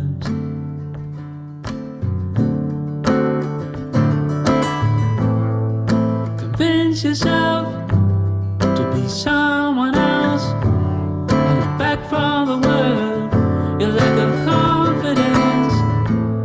What you choose to believe in dictates your rise or your fall. Dictates your rise or your fall. With no one else around you, no one to understand you, no one to hear your calls. Look through all your dark corners when you're backed up against a wall. Step back from a line of fire. Step back from a line of fire. Step back from a line of fire. Step back from a line of fire.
Checking in our spaces, knowing now that I'm not alone, and you're all around. And I had 49 places all lined up while I'm stumbling round with a spilling cup, singing, facing another way.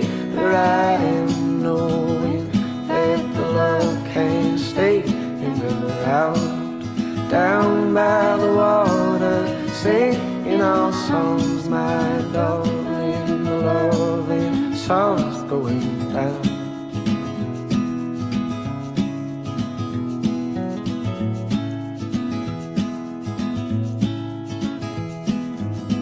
Cuffed up in my ways, and I know you, but I know myself like I know you too.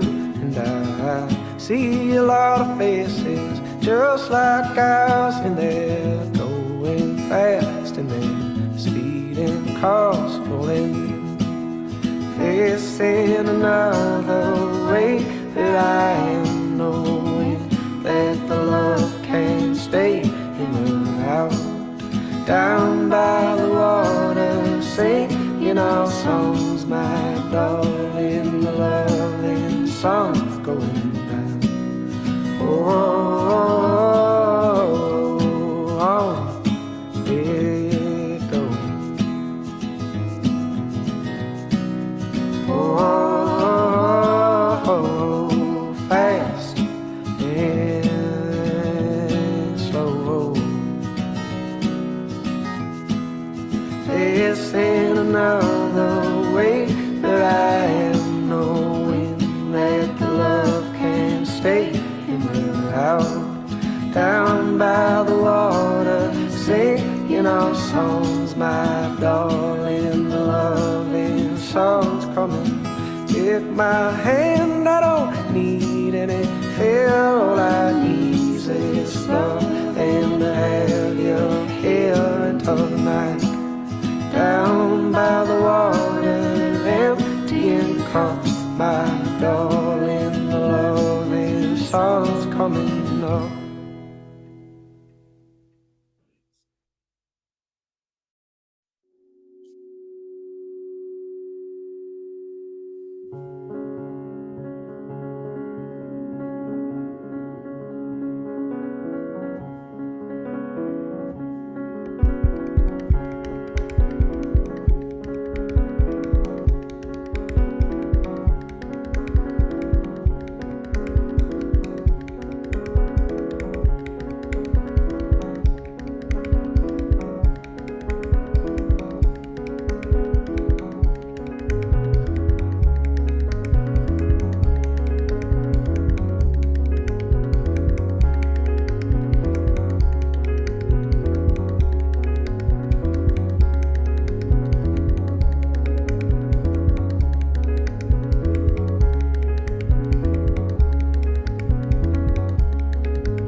heavy now, we don't change. Come back down, keep it safe. Spinning room, lost my mind.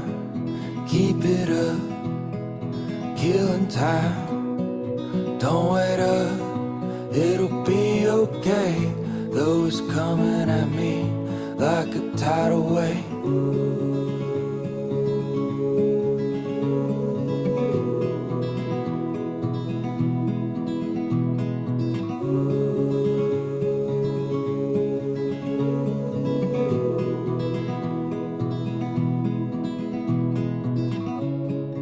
Pick it up as if you found peace of mind and shattered sound.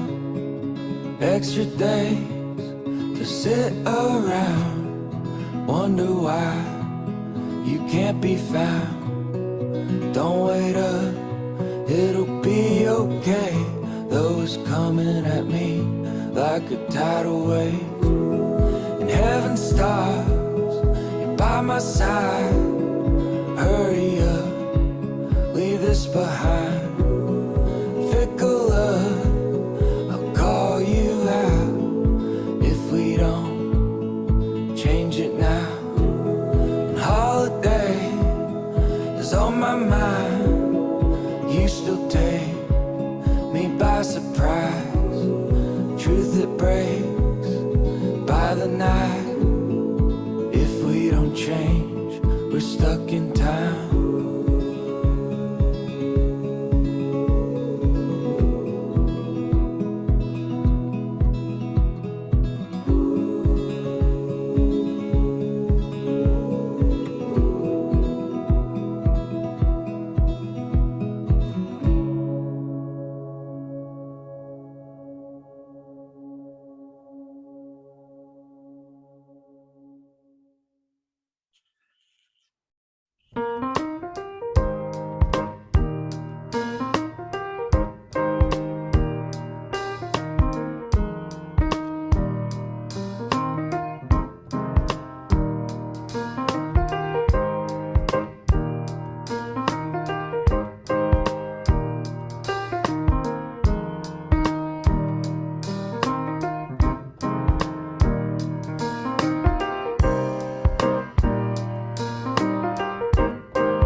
have 20 minutes left.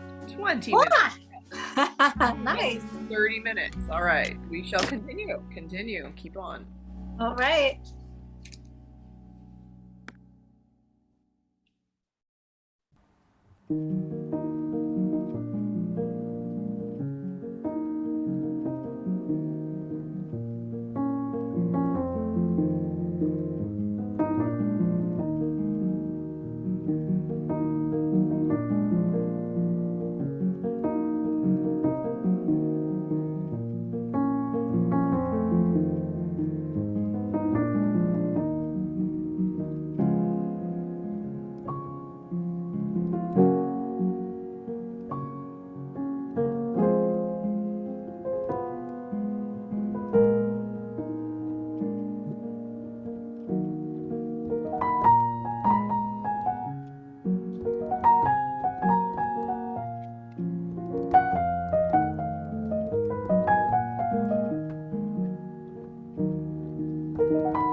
much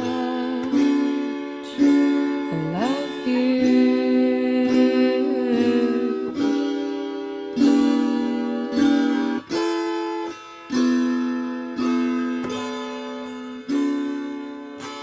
Do you remember when we met? That's the day I knew you were my pet. I want to tell you how much I love you.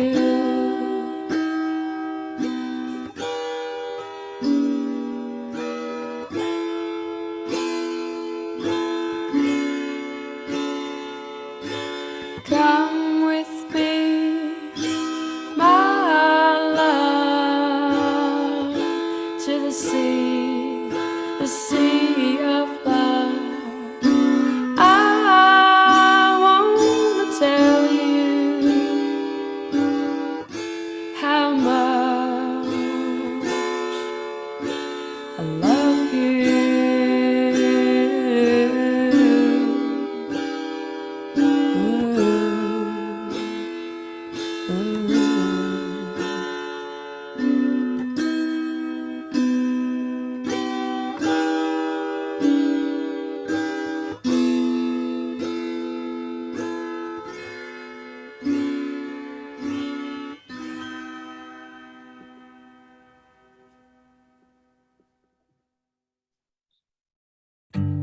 Tea's gone cold, I'm wondering why I got out of bed at all. Morning rain clouds up my window, and I can't see it all. And even if I could, it'll all be great. But your picture on my wall, it reminds me, and it's not so bad, it's not so bad. Drank too much last night, got bills to pay. My head just feels in pain. I missed the bus and they'll be hell today. I'm late for work again, and even if I'm there, they'll all imply that I might not last a day. And then you call me, and it's not so bad, it's not so bad.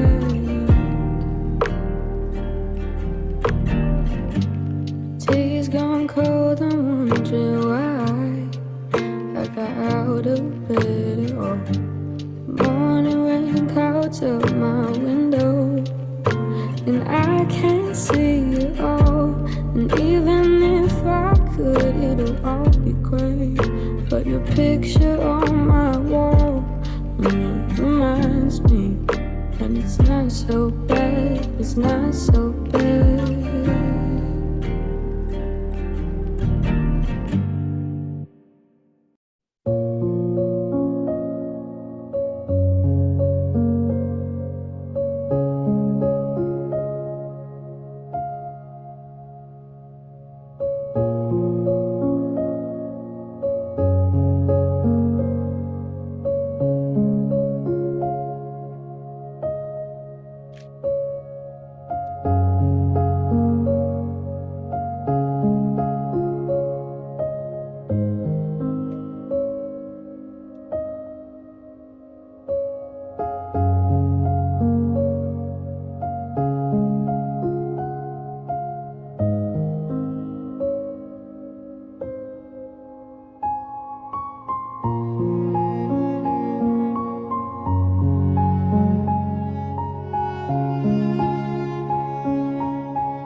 Watch me stand in the shade while I crave the light.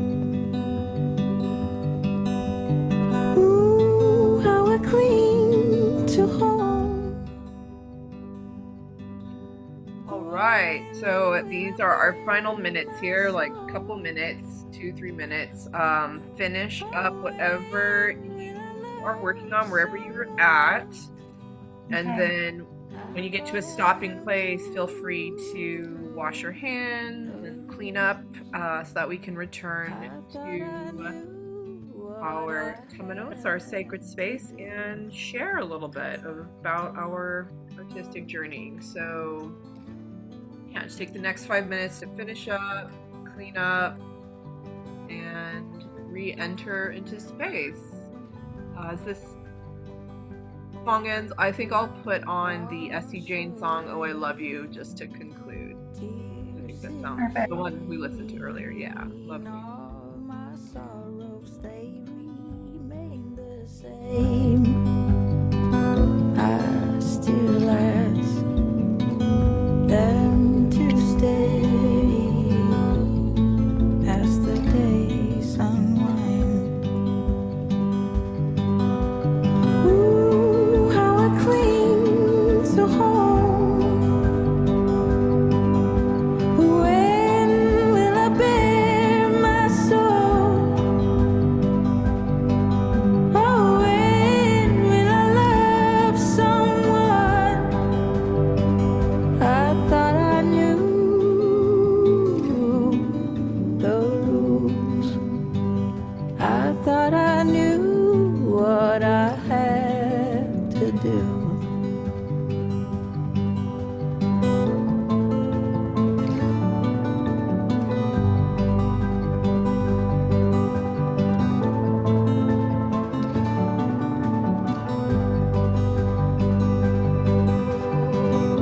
In this eager fantasy, everything I think I need. Oh, the things I've yet to see. Ooh, how I cling to home. When will I bear my soul? Oh, when will I love someone? I thought I knew the rules. I thought I knew what I had to do.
I'm just trying to get my extra paint down so I don't waste it. That's what I'm doing right now. So I'll be with you shortly.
Beautiful.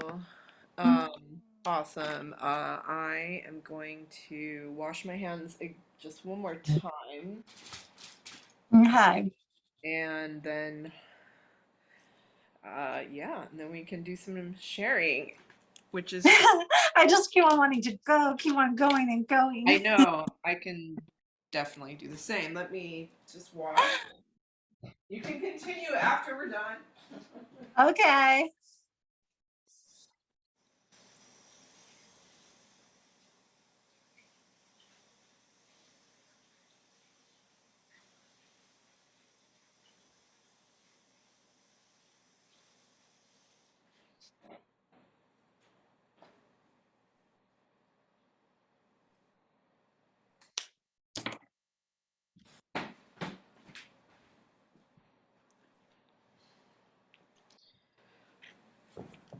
Okay.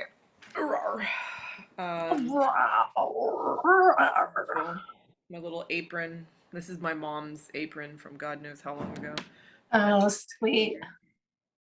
I'm also actually I want to honor the fact that I felt I didn't know what to wear today, and I heard comfortable, just very comfortable, because I felt raked over the coals and throughout my dreams, and waking Yeah. up, a few times, and I just really felt in the underworld. But I wanted to honor family too, so I'm wearing sweatpants that were actually my dad, my grandpa, whose wife, my grandmother, was the one in Dream. So my Uh, her husband, charming, amazing, gorgeous human being and man. Yes, I'm wearing. They're actually his sweatpants, and then this is my mother's, of course. This apron to sort of protect. Actually, I wear this when my hair gets bleached, so this is just kind of like a painting, a hoodie, and I'm wearing a shirt, mhm, one of my little shirts that has a heart on it, so that's cute. That honors Los Angeles, actually, because it's from LA. And about mhm. it's actually about the real estate here. It's from a real estate company that they were getting rid of them, but they were so cute. They're like, you can have as many as you want. I took four. So That's the way to do it. I was like, I need some t-shirts, and there you go. Gosh, I'm just evidently working on my nose here. Ah, Yeah. Well, with your sun going down over there, the lighting's impeccable now. Now we can really see beautiful Gwen in all her braided glory. aw, Oh thank my you. gosh. What a time. It goes, like I said, it's basically an hour, but it goes by so fast. And oh, speaking of, Yeah. hold on, I need to plug my computer back in. How am I going to do this? Because I was using the space to the left of it to paint. I don't want to paint the cord. Get paint all up on it. Oh, I'm so excited to share. Yeah. Okay, there we go. That works. Yay! Okay. I noticed that you moved your camera so we could see a little bit of what you were doing. I'm like, oh, I think I want to do the same thing. So I did. Uh, and I think I'll start by saying when I do this, I often work really fast. Things just flow and move, and I get multiple surfaces. So I paint like, let's see, one, two, three, four, five, six. So I've painted six different things, and it's fun to see what's emerging. There might be things I return to and add to, take away from, cut up and make a business card. I have my business cards are pieces of my paintings actually. So, but anyway, the energy is present. I'm so excited. I would like for you, if you want, I think I kind of want you to start to dive into what, again, you don't have to share literally what you painted or drew or whatever you did. You could just describe the process. You can show me what you did, whatever you feel led to share about like what came up while you were doing this work or anything. Just please go for it. Go, Gwen. It's your birthday. Okay, go, Gwen. Well, let me show you what is here. Obviously it's not done. Yeah. Here, like move this around. I don't know what you can see. Look, oh, look, you can see everything in the house. Now I can see just the painting and the shadow of your device. And the shadow of my device, which makes it even more artistic, right? So that is she, or whatever. Um, it was fun. It's when I haven't painted a ton for a while. Yeah. So I just noticed that I kind of gravitate toward kind of an organic form, oftentimes that looks like floral, or there's a center or something like that. And I just I just was me kind of feeling into the layers of things. And I thought maybe I'd be, doing a ton and whatever, or Yeah. grabbing my paint, but I grabbed crayons and markers and like just I think there's a natural sense of me in wanting to see the layers of feel the layers of things and how different matter comes together. And that's kind of what I was feeling energetically, even like if I was working with a crayon or I was delineating a line with a marker, whatever, it was as if the sensation was as if I was energetically in my dream world, feeling the border being created, energetically following that border, or following what that feels like, what the texture and the feel of a crayon, how it just gently kind of starts revealing its color. So I was feeling into it in that way. And there was a part within it where I was just really feeling into this kind of fleshy human, being a human, and what this was. And I felt that really what was being depicted here was kind of the support that makes life form, and then the form itself. And I started feeling, now even as I speak this, I felt like someone was holding my hands. I feel like hands were intertwined with mine. I feel the energy of that, flesh knowing itself, it's meeting itself. So it feels kind of tender. And there's one mark in here where it felt like near the end, I was kind of, all of this kind of fuzzy stuff, there was some kind of node or some kind of point of that I was forming. There was it almost looks like a fallopian tube and the egg sac. I Yeah. almost was gonna say a point, a node. I'm like, a clitoris? That's what came to mind. Yeah. And then the flow of, I was kind of just delineating the movement and the flow. And yeah, it's a very feminine, I don't know, we assign feminine to it, but Yeah. that's the way it feels. So I'm just really enjoying being with it, Oh, that's so So yeah, sweet. it's just really fun. Thank you.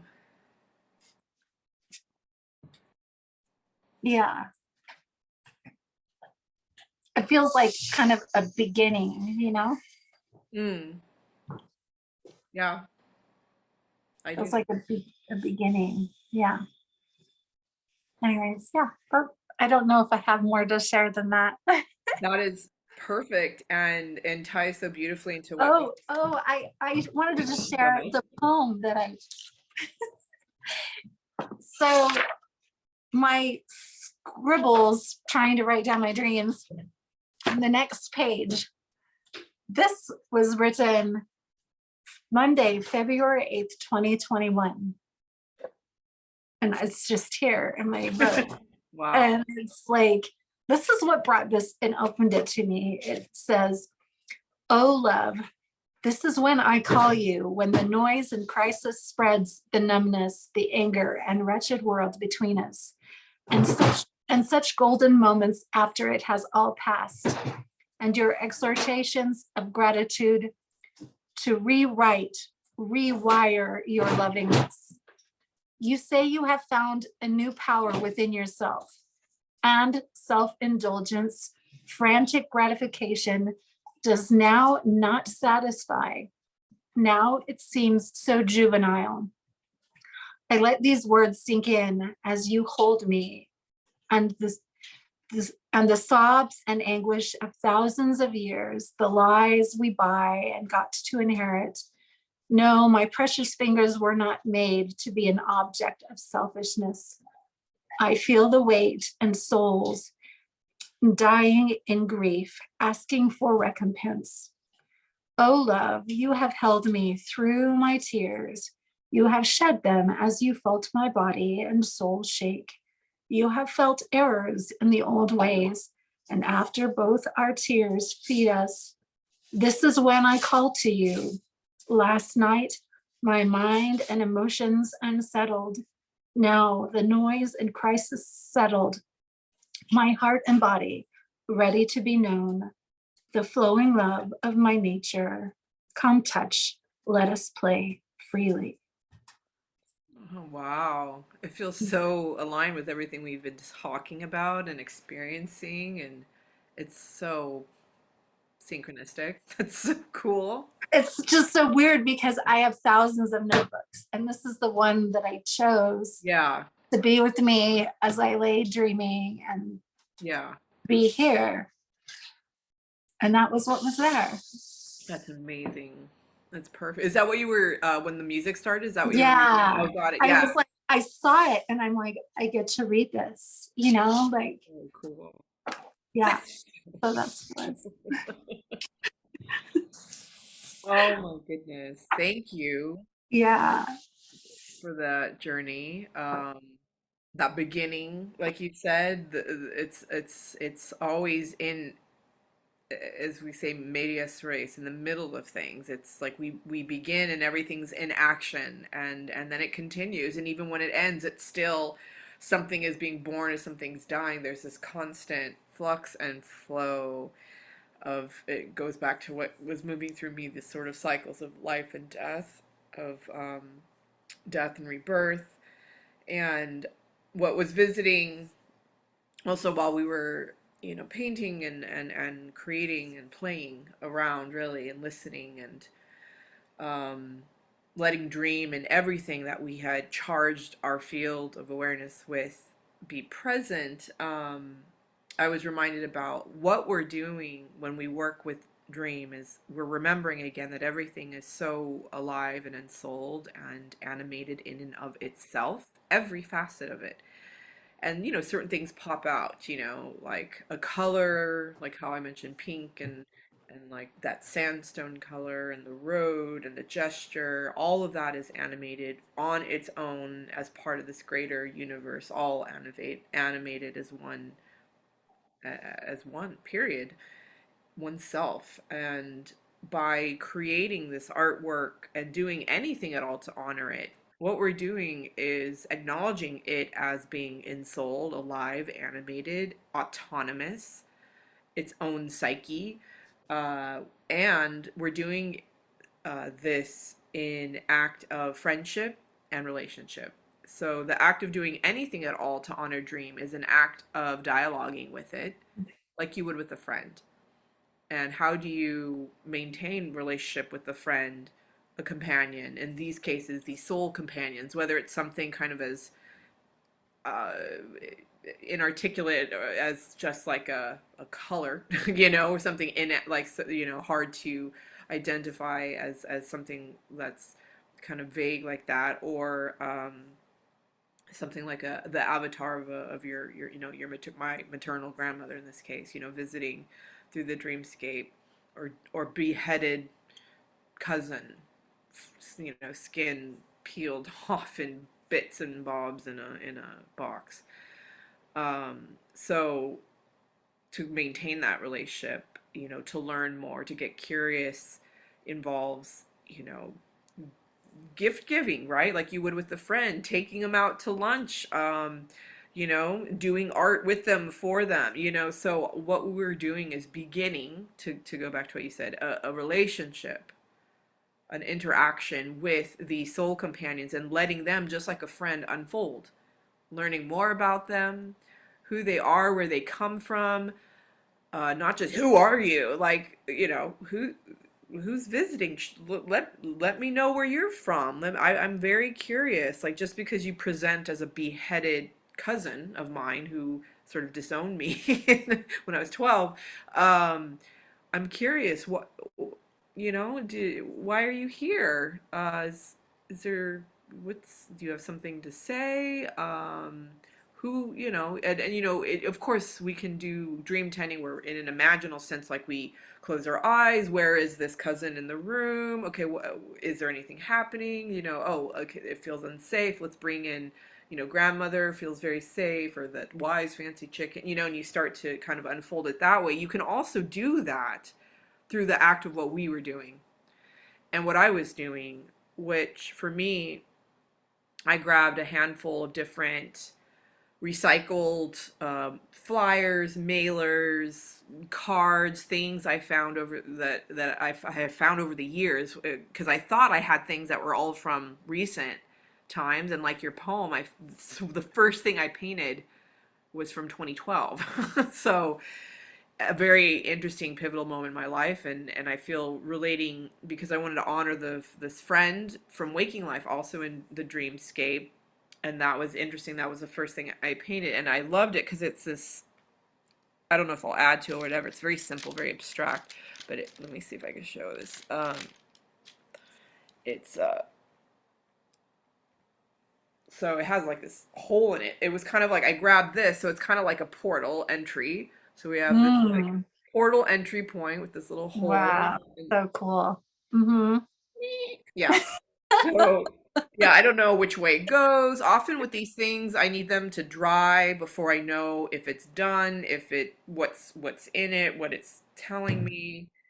I'm always surprised. Like I painted something practically upside down with eyes blinded, and then I posted it online. It turned, I had been visited by this raven while in the Grand Canyon, for Thanksgiving, and then it was painted. It was like an abstracted painted raven. Like that's actually, because I didn't know what it was. Like I don't know what, I'm gonna let it dry, and then I turn it around. I'm like, oh my god, it's a raven!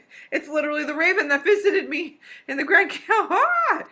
And I'm just blown away. So after that, I really wanted to start working with there's only a hint of brown, burnt sienna. Is that the color? Yeah.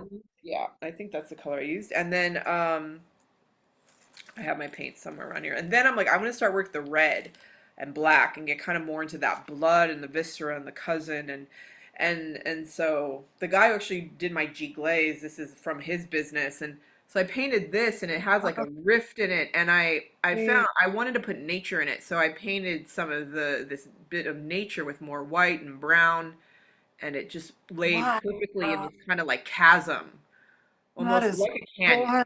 gorgeous. Wow, I adore that. Thank you. Wow. It adores you. It's also a bit dark, and yet also there's the hope of the light, and it's like a journey. It's like hell. It feels like a hellscape, but also there's growth in hell, and it exemplified by this bit of nature. And I love the fact that it's on a flyer from somebody who helped kind of make the art that's been coming through me more accessible to other people by making scans, putting it on T-shirts, things like that. That was a big step of growth for me. And then I had extra paint, and I also wanted to start to do, because there was all those celebrities in my dream that kind of balanced the horror of it, and this is still in process. But I started to I painted this another card, and then started to collage these two women from Oh, Marvelous Mrs. Maisel, because I have a SAG-AFTRA magazine someone was supposed to get, but it went to my house on accident, and so because this is so LA, cool. a lot of actors everywhere. And so I had painted it, I put them down, I started to paint around the outline, and then I started to put down this, from the magazine, I started to tear up pieces of paper, and I had this again more extra paint. I kind of put it down somewhere, and it turned into. I'm like, I didn't know what these pieces of paper were, and then and sometimes I don't know what any of this is. Sometimes ever in my life, but occasionally once it's dried, I start to know, or occasionally it presents as I'm doing it, which is what happened when I started to take more pieces of paper and then the extra paint, and I just put it on a bit of the magazine, and I realized, I don't know which way it goes, I realized I was creating the road that little boy or the young man was painting. Because at Oh, first, wow. the bits of the, Mhm. oh, it's hard with the ring light, sorry. But the bits of the magazine were like rose colored. There was like some yellow, some white, and then yeah, So I, cool. like you were saying, I started to layer it, and then I started to realize it was kind of like a little bit of a serpentine road, but not too much. Like it's kind of something you could follow. I don't know. I might add more to this. I didn't paint the background very much at all. I don't know, but I kind of like it. It's I almost like love it. bookmark, and or I don't know. I'm curious when it dries if I want to add more to it. I like, instead of using like a Mod Podge or a matte medium, I like just using paint as the adhesive, and then it kind of adds to the painting. And I Yeah. don't always do it, but that's really fun for me. And then I realized, oh, I started to tear up more that's those same pieces of paper to add to this one, which to me kind of represent that there's something about this that reminds me of this being the woman, kind of the nurse who from Waking Life, my friend of over 20 years, who was like allowing me to grieve and giving me that shower. Again, that's, you can read into Mhm. water is grief, but that really, because I was in such shock in the dream, and in Wow. reality, I don't doubt there is my own seeing my brother dead and finding him dead, that whole part of that grief, and being around so many dead bodies growing up in deaths, that maybe that grief is there, but it was also just specific to the dream.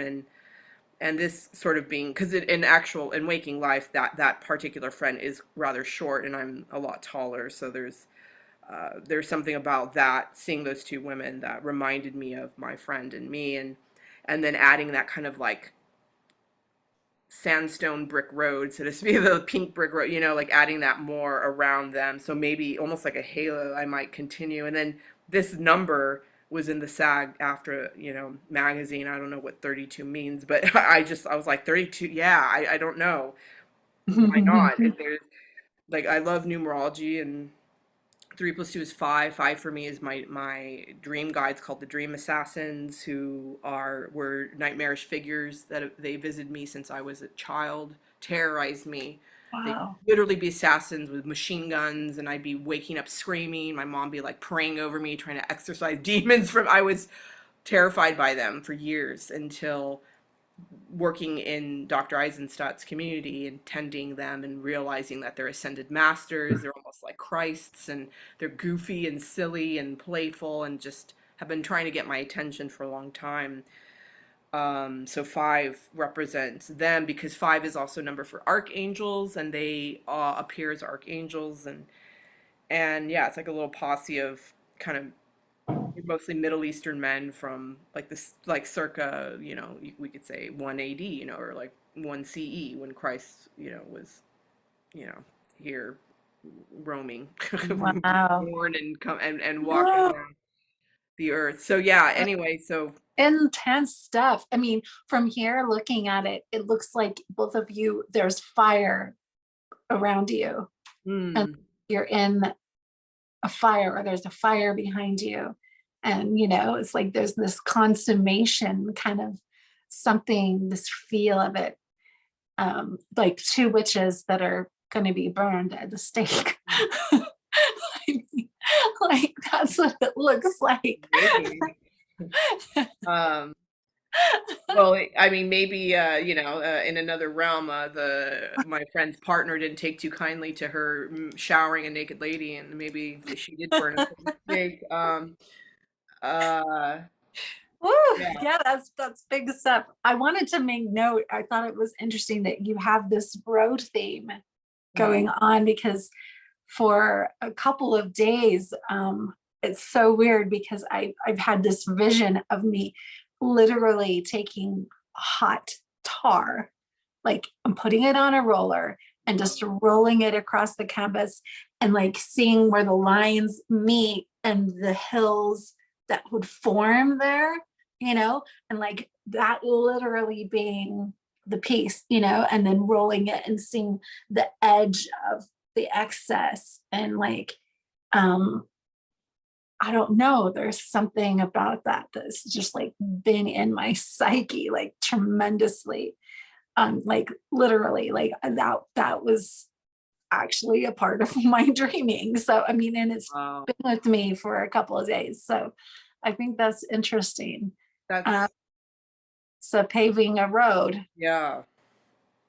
um That is so interesting. And I mean, remember I mentioned bear and bear. My brother even used to call my dad the bear. My dad even called himself a bear. He'd like to scratch up against things like a bear, and he had a big belly at times like a bear. And but my father worked in roofing his almost his mm, entire life, even when he was a child, because his dad had started a roofing company in I think the 1920s. It was incorporated in the 30s. It was in business for almost 100 years. My dad ended up buying it, but my dad grew up with tar. Like would even eat tar. Like he was just child, like a crazy kid, son of a preacher who's also a roofer, and like on job sites, breathing in God knows what around asbestos and all this kind of crazy, like, but yeah, tar. He would tell me we would eat tar as like a kid, like on a roof, just like chewing on things, and was always around hot tar, and so I can't not think of my father anytime I think of tar. Of course, they, didn't use tar in more recent years with roofs. There's a different process, although they still do to some extent. But that's kind of you could almost say a scent from my childhood, and from my father's childhood, and to me, it's like, oh, dad is visiting, mm, and because our psyches are linked, it's almost like part of my father that can't come through me, it might be coming through you, or who knows what, or like not literally my dad, but perhaps an aspect of his own medicine, his own wisdom, or of a collective male energy, or the old density that's shifting, because I feel like my father really kind of embodied the third density in a lot of ways, and what one should do and not, and how one should, live one's life, and what is considered successful as a man. Um, I don't know if you hear that, someone's listening to something.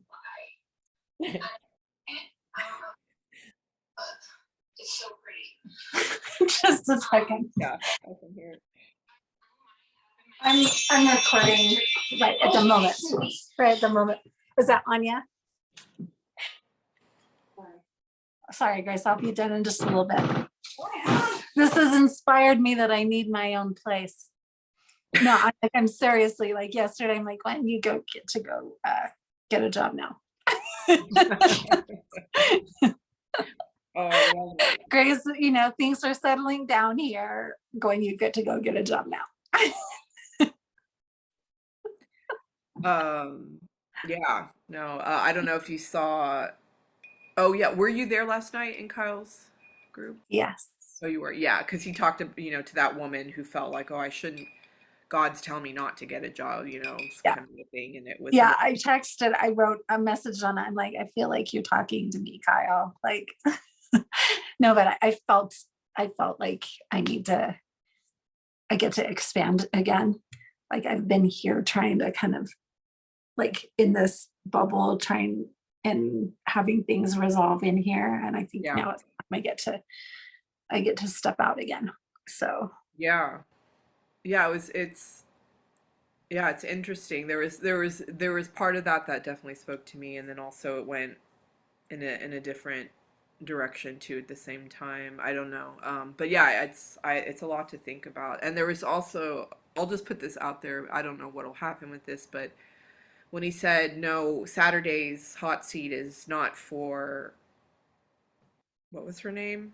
I can't remember the name of the uh, woman. yeah, Lori, whatever, I don't know. Karen, I forgot. Sandra, Sarah. Sarah.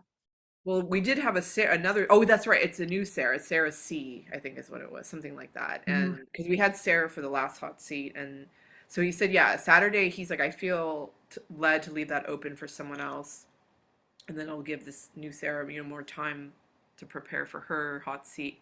There was something that was like, oh yeah, that's being left open because it's for me. Just came very clearly. I I would oh yes, that's so amazing.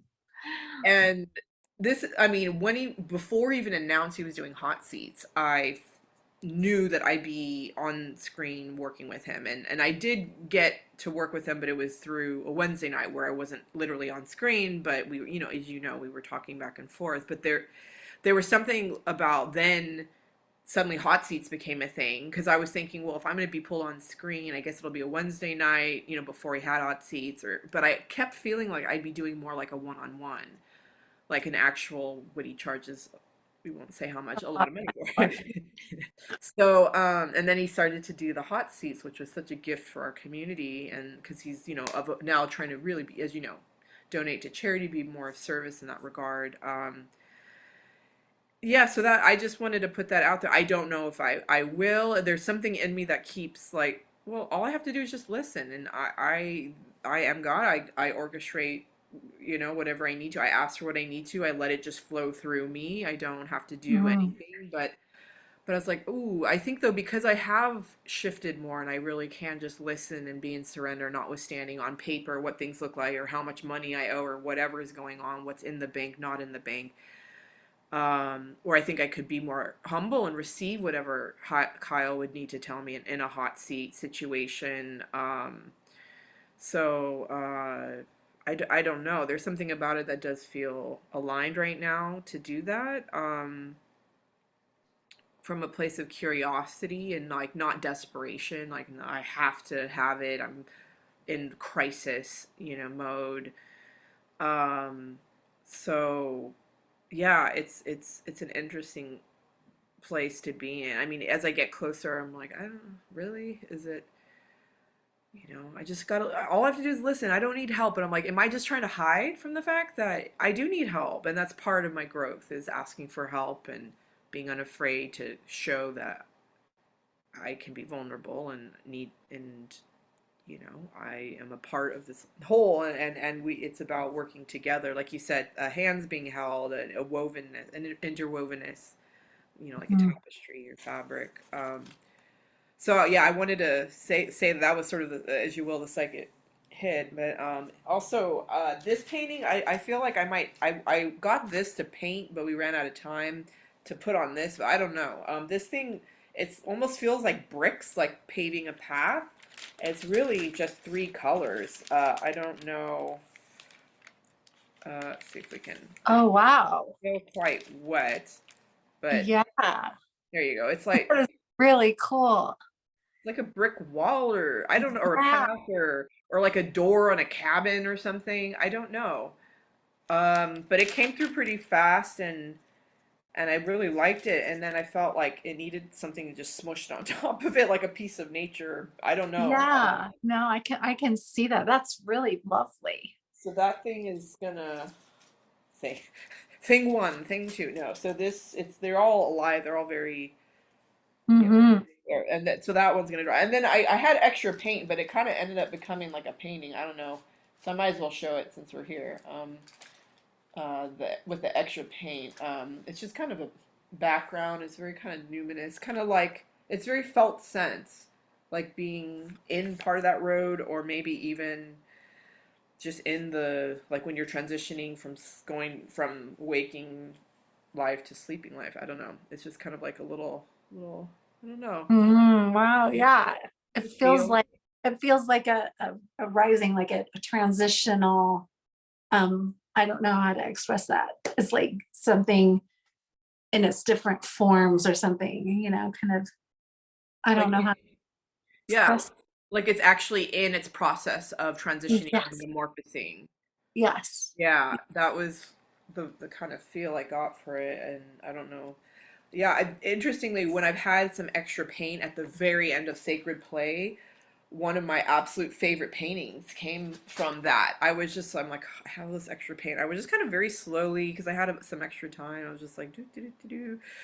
And it was just this magnificent thing came through. It's on my wall behind me somewhere. Mhm. So yeah. So I love that, because there's even less, I think, of an agenda. It's like, shit, I have extra paint. I want to honor it. I want to just waste it. And so I'm like, so I'm almost not at all paying attention, like, and letting ego, meaning say like, oh, this looks like the road from the dream, and like, and then kind of, which is fine. That has its place too. And getting, the idea, I'll paint this bit of nature, I'll put it down and make sure I kind of put it down a little carefully, and that's fine. But there is this magic when there's almost no agenda. I'm like, I just got to get rid of the paint, put it somewhere, even if it makes Yeah, you just and gotta, yeah. use it, Oh, and then oh, to as a base for maybe something, or who knows, and then it's like, oh shit, actually that's super cool. yeah, So that is, it's so interesting. I mean, we both had these experiences, but it was very, like, uniquely our own, yeah, like, yeah. yeah, yeah, and yet so much charged imagery shared between us as well. And that's the beautiful thing, it's of doing specifically sacred play, but also just work with dream and community, because one, you see how completely radically interwoven, interconnected we all are, like trees in a forest, and yet how we express as an individual tree, if you will, is so unique to each of us. Which sounds like I planned this, but that comes back to our theme of like how, Only we know. Yep. yeah, of what, yeah, which was the beginning song in our playlist of, yeah, somewhere only, I know, we go, I go, you go, we all Mhm. go somewhere that we only know. Um, so that is, ta-da, that is sacred play. There we go. We did it. That's what, like I said, I used to do every other week for about 2 years. Took a little break. I think we'll start back up in January. But yeah, it's every other Sunday at 3 p.m.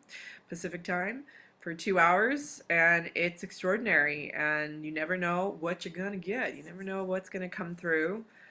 But yeah, it's a lot of fun, and like ecstatic. I'm so grateful. I'm so honored, that I could share this with you and experience it with you in real time, and then record it. We're still recording. I mean, honestly, what a treat. What a pleasure. It was like eating dessert for the last few hours, you know? Yay. I am so glad. So Yeah. that's your dessert, honey. I yeah. Wait, what did you say? I got to what, my dessert? I was gonna say it's about time you got your dessert. Oh, thank you. Yeah. I did actually buy some egg, like a vegan eggnog. I'm very excited to have some, like, speaking of Mm, dessert, for like a, Christmas treat. So wow, yeah. So we did it, and part of Sacred Play also is like a recap of what happened.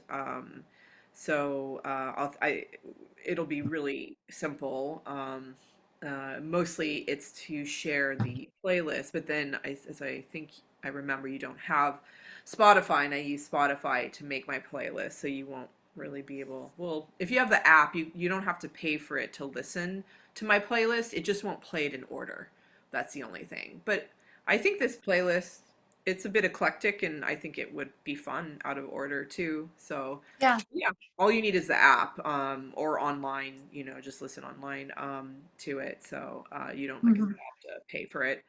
It's what, $10 a month, I think, for Spotify. Anyway, I'm not endorsing Spotify here. It's just been helpful for making playlists, and I have, like, I don't know, 250 on there right now, or something like that, most of which are not finished. I fool around and start one, and then I'm like, and then I let it go. But anyway, for anyone listening to our podcast or whatever Yeah. we're recording right now, if, yeah, Yeah. find me at When Gorgon's Graffiti because that is my art company for all the art that comes through me, whether you just want to look at it or buy it or tell your friend about it or say that's weird.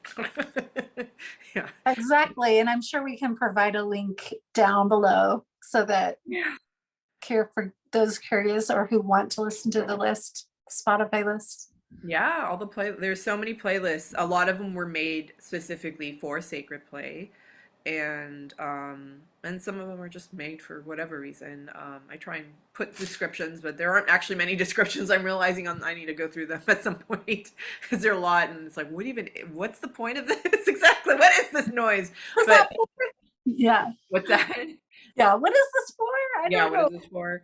But um, but yeah, and also I am always open to new members for Sacred Play. I mean, I'm still navigating how that will look because I think what I might do is have a group that's only for people who have been trained through Dr. Eisenstadt or Steve's certificate group certificate programs through Dream Tending and Pacifica, but and then having a group that's separate, that's people like you or there are other folks through AP and so on who've expressed interest. Uh, but there's also part of me that kind of wants to just meld it and see because I think there's a lot of fun when when you have about 10 people Mhm. consistently and seeing how all of us come together and what art comes like through each of us because like I said there was this one time a woman created a video and then she shared it. It was so moving. I mean it's wild. Like the more people I think come sometimes the better, and it can be hard with just the people from Steve's group to get sometimes more than 3 people, maybe 6. But so that's why I kind of wanted to like just start letting a little intermarrying happen. um but I don't know. But anyway, with that said, whether I do something separate for Dream Tenders and then one that's for other folks, or bring everyone together, there will be Sacred Play pretty much I think every Sunday of the year, maybe with some exceptions, because I think I'll have one group on one every other Sunday and then another group on the other every other Sunday. So for anyone listening Yeah. and watching, yeah, maybe there'll be links below, or you can message me through any of the multiple places you can find me online, mostly Instagram and email, but or YouTube, obviously. Perfect. So yeah, Perfect. Yeah. cool. I love that. Yeah. I think it's just, I don't know, it's a trip. I mean, to me, this kind of play is just kind of this natural, beautiful thing, like, Yeah, my guides, had me do a practice kind of yesterday, last night. And it's very much like a, it was a journey. Like it was just a journey. And so I don't know, there's something about it that just feels so natural. So yeah. yeah. And you were definitely made for this work, just like I was. I mean, it's again, I can't express how wild and radical it is to me that you don't per se have like the exact training that I do, but it's like you got all the training and more just by being who you are and letting all that is and your guides flow through you. It's just really beautiful to see that. It's almost like it's kind of like a type of person that's drawn to this work and you're just already made for it, and it's almost like you have the kind of software programs in you and you just need like the right person or environment to just like boop, or situation, like just to turn certain programs on so that they're just whether or not you literally go to school for it or you just it's just innate. I mean, I think it's already innate, and then the schooling or the readings or whatever you're like channeling or working with Paul Selig and so on, that just kind of enriches Yeah. what I, already I have to say channeling has been such a blessing to me. yeah. If I could if I could encourage anyone to start channeling, I would. Like it has been the world to me. Like Mm. I feel so much more like I know myself Wow. more. Like I know that like, okay, this is the sensation. It's like I was born and I got to inhabit a body, but not all of me was born. It was got to be here in this body. And it's like saying, okay, the rest of Gwen, hello, let's really be here, you know? Mm. And it's like it's just an amazing thing to have. It's just so amazing. I mean, if I could give this gift to everyone, I would. I would. It's so dramatic. That's so beautiful. When you're talking, I realized my pen had flown away. It was like I channeling, know. and it just ran. It was like ah, but Your mother run away. I found another one, but the one thing that came to mind because this it's something that I've worked with to an extent. I mean, I do channel, but in different ways now.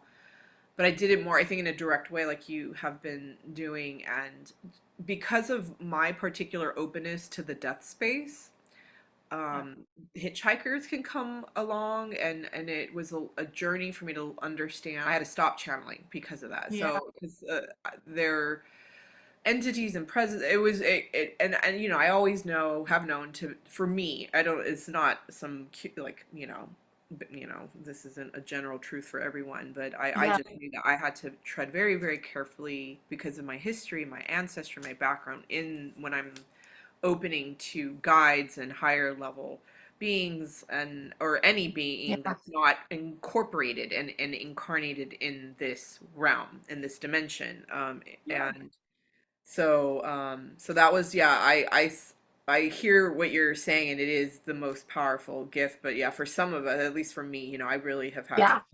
be careful and try it, and then whoa, and then work with Absolutely. someone to exercise the shit that just decided to inhabit my body, like, Yeah. and then Absolutely. come back to it later. Absolutely. And it's something that, yeah, everyone is very unique. And especially you, Ani, you have some very unique gifts and makeup and everything. And so everyone does get to kind of develop and learn and, touch into it and decide what is healthy for them and not, Yeah, you know, and right. to see what kind of if they can have a healthy relationship with it. Mhm. I've just when the first few days that I started channeling, I just happened to be going into a retreat and I thought, what the hell is going on? Because it became so intense because my preparation for the retreat started playing into it. And then when I got back and I started just kind of continuing on slowly, it's just, yeah, it just has been a beautiful thing for me. And sometimes I don't know who the hell I'm talking to, and oftentimes, sometimes I don't want to know. I mean, because they tell me they're like, "You're curious, but you don't really want to know." Like, I mean, because there's my guys that I feel are very much part of me, and Yeah. they kind of guard, and they'll be like, "There's an other here to speak to you," and they'll be presented, to me, and so I'll have these different experiences with other, I guess you can say that's the way they term it. Yeah. And sometimes I'm like my brain, my mind does not want what does not is not ready to admit to know what you truly are like, Mm. because that just seems too out there for me right Yeah. now. But I will listen. No, absolutely. And yeah, it can be a bit terrifying and so also just mysterious, curious, and exciting. But I always because there are some people who find it, some type of black magic, like curse Mhm. kind of dimension of experience to kind of waters to tread. But there are others who are like too eager and excited to like jump right in, and I think of Alexander Pope's fools rush in where angels fear to tread. So it's Yeah. kind of I feel like it's not, one side or the other. It's kind of, again, it's always sort of, it's complex. It's a both and. But for anyone like listening, I feel like I don't doubt with our podcast that we will go into this subject, channeling, Yeah. and intuitive gifts and so on, and how it, because people think of clairvoyance and they just like think it's one thing, and it's as infinite as we are beings on this planet and any dimension of time and space. So it's yeah, so it's a very, I think, fascinating and completely misunderstood subject. Different gifts that are, beyond the basic senses, in this realm of existence. So yeah, so I think it'd be fun to have some episodes on, yeah, on the, clairvoyance, clairsentience, clairaudience, as well as other gifts and channeling, and what our experience is of one versus the other, and journeying, and uh, digs, as we call it, in dream tending, and so on. So yeah, because they're all interrelated, and maybe I think what would be cool, this is kind of brainstorming, but it'd be fun to, and very humbling, to have someone who is native or indigenous talk about shamanic journeying, and like listen to us discuss our gifts and our experiences and our training, if you will, and then listen to um, what just Mhm. like a Navajo, Yeah.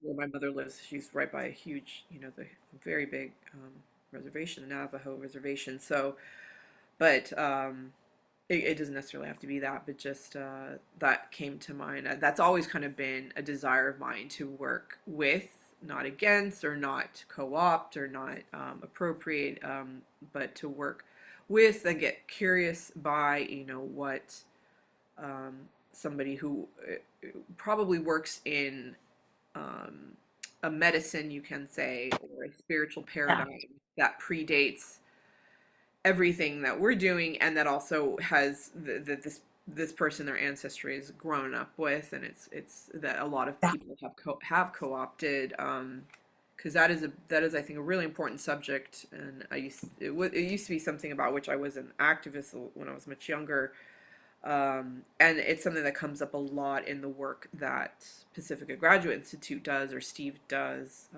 because it does lean so heavily on Aboriginal culture, Maori culture, Kahuna culture, Native American culture, etc. Because this is how they live often, in Yeah. in the Yeah. multiple scapes, the dreamscape, the whatever scape, Yeah. at the same time, and they communicate through those realms, and they do it with facility, and it's something they've done, for millennia, if not longer than that. So My um, heart is just like there's a lot of emotion coming up and flowing through me at you speaking about that. Um, yeah, I don't know if it's just a lot of compassion towards what has happened. yeah, Um, because had um, I've had the honor of being able to, somewhat feel my way into some of that culture a little bit, but once again, I'm as white can be, and I'm as Caucasian can be, and um, I don't know, just there's something in me that feels for that, for the changes in the world, and I feel like my sense is that they're having to show it in a new way, and the people themselves is have been kind of so mm, like it's like there's only a few straws left, and like this energy that still wants to be manifest through them and flow through them. It's a really tricky, I think, situation right now. yeah, um so yeah. Yeah, it's and this is something that's been very hard for me for a long time. It's in part why for how many years? Like at least 15 years, I didn't touch any of this kind of work that we're doing. Work in the numinous, imaginal, landscapes with dream, any of this, anything, and even in like Wicca or nature traditions or anything at all, because I felt like I did not have the right to do that. I do have a sort of indigenous culture from which I come, but and it's very different. It's yeah, and I mean, we were native to an area, and then we're kind of kicked out and ended up in a different part of the world. Which, incidentally, it's funny, is the Transcaucasus. So actually, Caucasian is quite literally what I am because we're from the Caucasus Mountains, and we are part Asian, and there's a lot of other mixed bags of blood, so to speak, in us because of being at a crossroads of North Africa, Central Asia, Mm, East Asia coming through, and then Eastern Europe, and um, the Middle East, and then the Slavs and everyone. Just the that's a little boiling point of point. the globe, and it still is, politically and otherwise. So, but with that said, yeah, it's just because I come from that, and that's what I was raised in as well. It doesn't necessarily give me the right to be like, yo, like, what's up, local tribe, like, let's do this together. It's like I do want to work with, but I think there's a level at which we have to work for, like, Yeah, be the student, be in our humility and beginner's mind always, but especially in this context. But it still is something that's on the back burner always, like, do I even have the right to do this at all? But the gifts, so to speak, have presented in me from birth. It's a gift. It's like, here you go. So I want to honor the gift. I had to put it aside for years, and I really, value was trying to value whether or not I should use these gifts. And of course, as you know, my family, a lot of people converted to kind of very, I don't want to say radical Christianity, but just Bible literalism and fundamental Christianity, and that's honorable, and that's what they chose. But then that yeah, that made everything even more difficult and demonized. So yeah, so yeah, it's a very complex subject, and I mean, we've addressed it in Dream Tending with Steve multiple times. He tries to be as inclusive as he can, and offer up where the ideas and what he's doing, where everything is coming from, like what tradition. mhm, Because even if you say it's Jungian, I mean, a lot of what Jung did was all based in different indigenous and ancient cultures, so that weren't yeah. necessarily European or his. So yeah, yeah, it's all convoluted because of colonialism, post-colonialism, and everything else that has happened, all the genocide, warfare, and just horrors and horrors upon horrors and so forth. Mm, So yeah, yeah, that's, I think it'd be really exciting to at some point to have on a few, not just one, but a handful of folks from different mhm, traditions, like indigenous Hawaiian culture, from Native American, a few different tribal members, and even Maori or Aboriginal. I don't know how that would happen, but um, yeah, I mean, or African, like, Malajoma Some, or like he's passed on now, but like one of his inheritors, he was from the Dagoba tribe originally in mm. Eastern, Western Africa. Oh my good God. Wow, I just forgot my Some understanding. Is it Western Well, I'm Africa? excited. I feel like there's a lot to come. Yeah, So lots. um I get to make dinner. Yeah, likewise. I mean, yeah, you're an hour ahead, and you're going to cook dinner for us Um, both. how would you like to close our Yeah, time?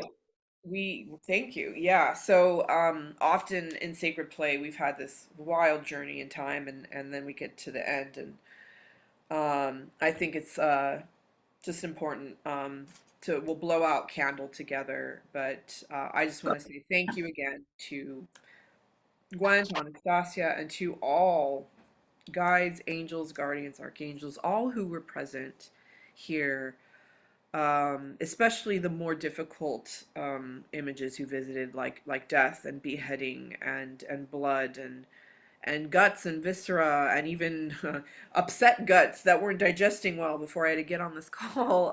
Everything was so perfect and aligned, even in its difficulty or in its beauty, whether tolerable or intolerable. I'm so grateful for all that visited, and for what moved through us in these acts of creation and of relationship with these images and experiences. Thank you, Gwen, for being willing and able to do this, for doing the dream incubation.